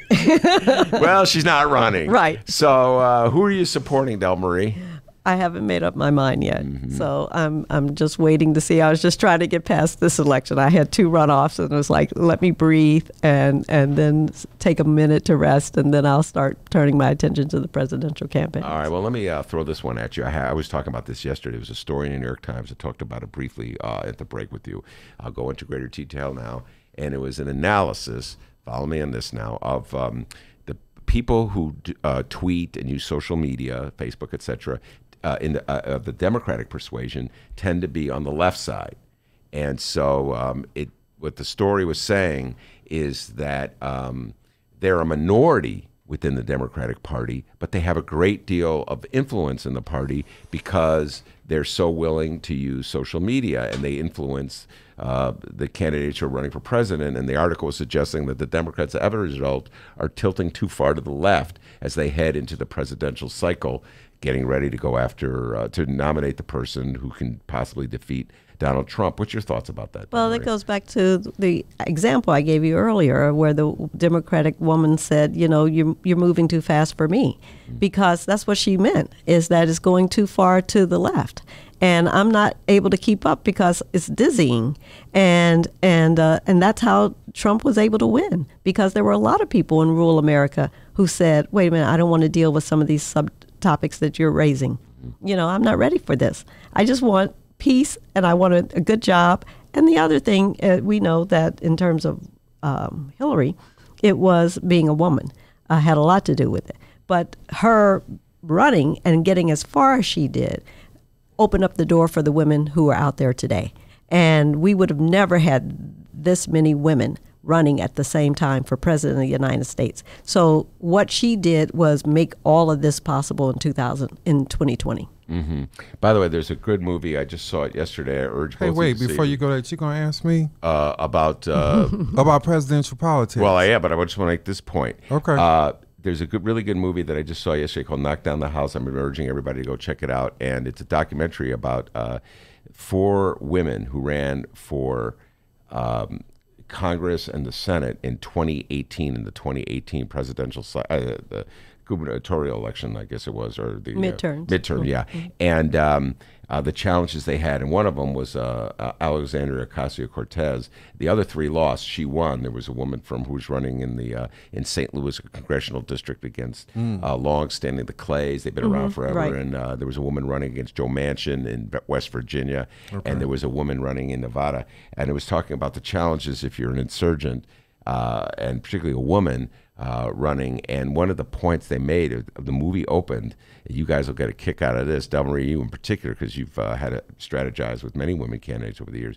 Alexandria Ocasio-Cortez, before she's well known, this is when she's just a candidate, is looking in the mirror before she goes and makes an appearance and putting her makeup on. And she says, no man has to worry about this, you know, and they're showing her put like just when you go out, you have to decide. Paint.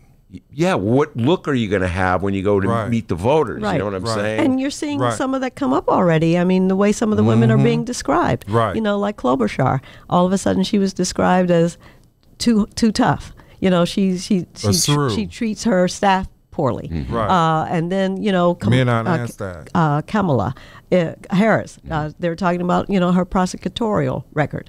I mean, which is valid, certainly, but the fact that and who she dated. I mean, the fact that you're bringing up who she dated, who cares who she dated, and before she got married. So it's already a double standard that we're seeing. All right, now Michael, sexism is broad and has always been broad in terms of what's happening. Look, let me tell you something. As a young person, I was 17, and I'm gonna give you a little quick history. I grew up Catholic. Women weren't allowed on the altar, period. When I grew up, when I started dealing with religion, the very first religion that held to me was held by a black woman. I watched from a distance and from afar, because I was in politics, how she was being treated, sort of like my boss was being treated. All right, and they would stop me from stepping in front of them because of what I saw as straight up old school sexism from at that time. And we're talking about black men, white men, but men in general. The B word was used without an issue. women that didn't know how to curse, didn't know how to push back. And I'm talking about the old ones like Ethel Sykes Alexander and all. I'm going back. You are going back. So, Yeah. I witnessed this, and as not to make a comparison, but to see it as a gay man, it was a woman who accepted me for what I brought to the table. Most men would have already said, no, we don't want to be bothered based on what you represent. So I do understand what she's saying. All right. And final question of the day, is Joe Biden too old to be running for president? We'll start with you, Delmarie. Well, given that Donald Trump is the president, no, he's not too old. I mean, Donald Trump is old. Mm-hmm. And so if you're going to go by that, and Bernie Sanders is old. Mm-hmm. So you've got three people in their 70s. Yeah. And if it's good enough for one, it's good enough for two or three. Michael? What's the platform? That's always my question. What is the platform? I don't care if you 300. Right. If you're telling me that I can save some of my tax money, I can live like every other American, I'm with you. All right. Methuselah is going to be running anytime soon. One more time before we leave. Delmarie, give folks the information about the Ida Legacy Dinner.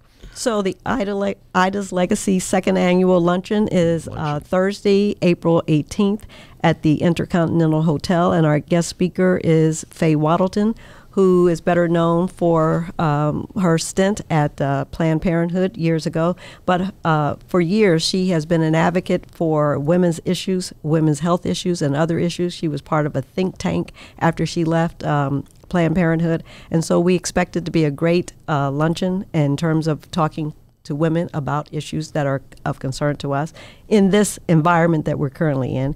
And also, if you want to get a ticket, the tickets are $200 each, and you can go to Ida's Legacy, IDAS legacy.com, and the phone number, if you want to call and buy your ticket, is 312-948-9951. All right, very good. That's Delmarie Cobb. Also want to thank Michael O'Connor. Rummana Hussain was here earlier in the show. Rummana's Rundown, always a popular feature here in the Friday Ben Joravsky Show. And, of course, the man, the myth, the legend, behind the board, the pride and joy of Alton, Illinois. Oh, yeah, as Otis Wilson says. The ladies all love him for his body and his mind. Not true. Give yourself a raise, Dr. D. Take it out of petty cash. Everybody have a great weekend. See you Tuesday. Thank you. Hey, live streamers, if you're listening to this right now and you missed any of our program, hey, you can download today's show, all right? Just give me till about 4 o'clock. You guys can talk, it's fine. Just give me till about 4 o'clock, and I'll have it up, all right? ChicagoReader.com, Chicago.suntimes.com. Downloaders, hey, we live stream this show. That's right. Every Tuesday through Friday, 1 until 3 p.m. at the same website, ChicagoReader.com, Chicago.suntimes.com. And hey, if you're live streaming, click like and share. Tell your friends. We'll see you Tuesday.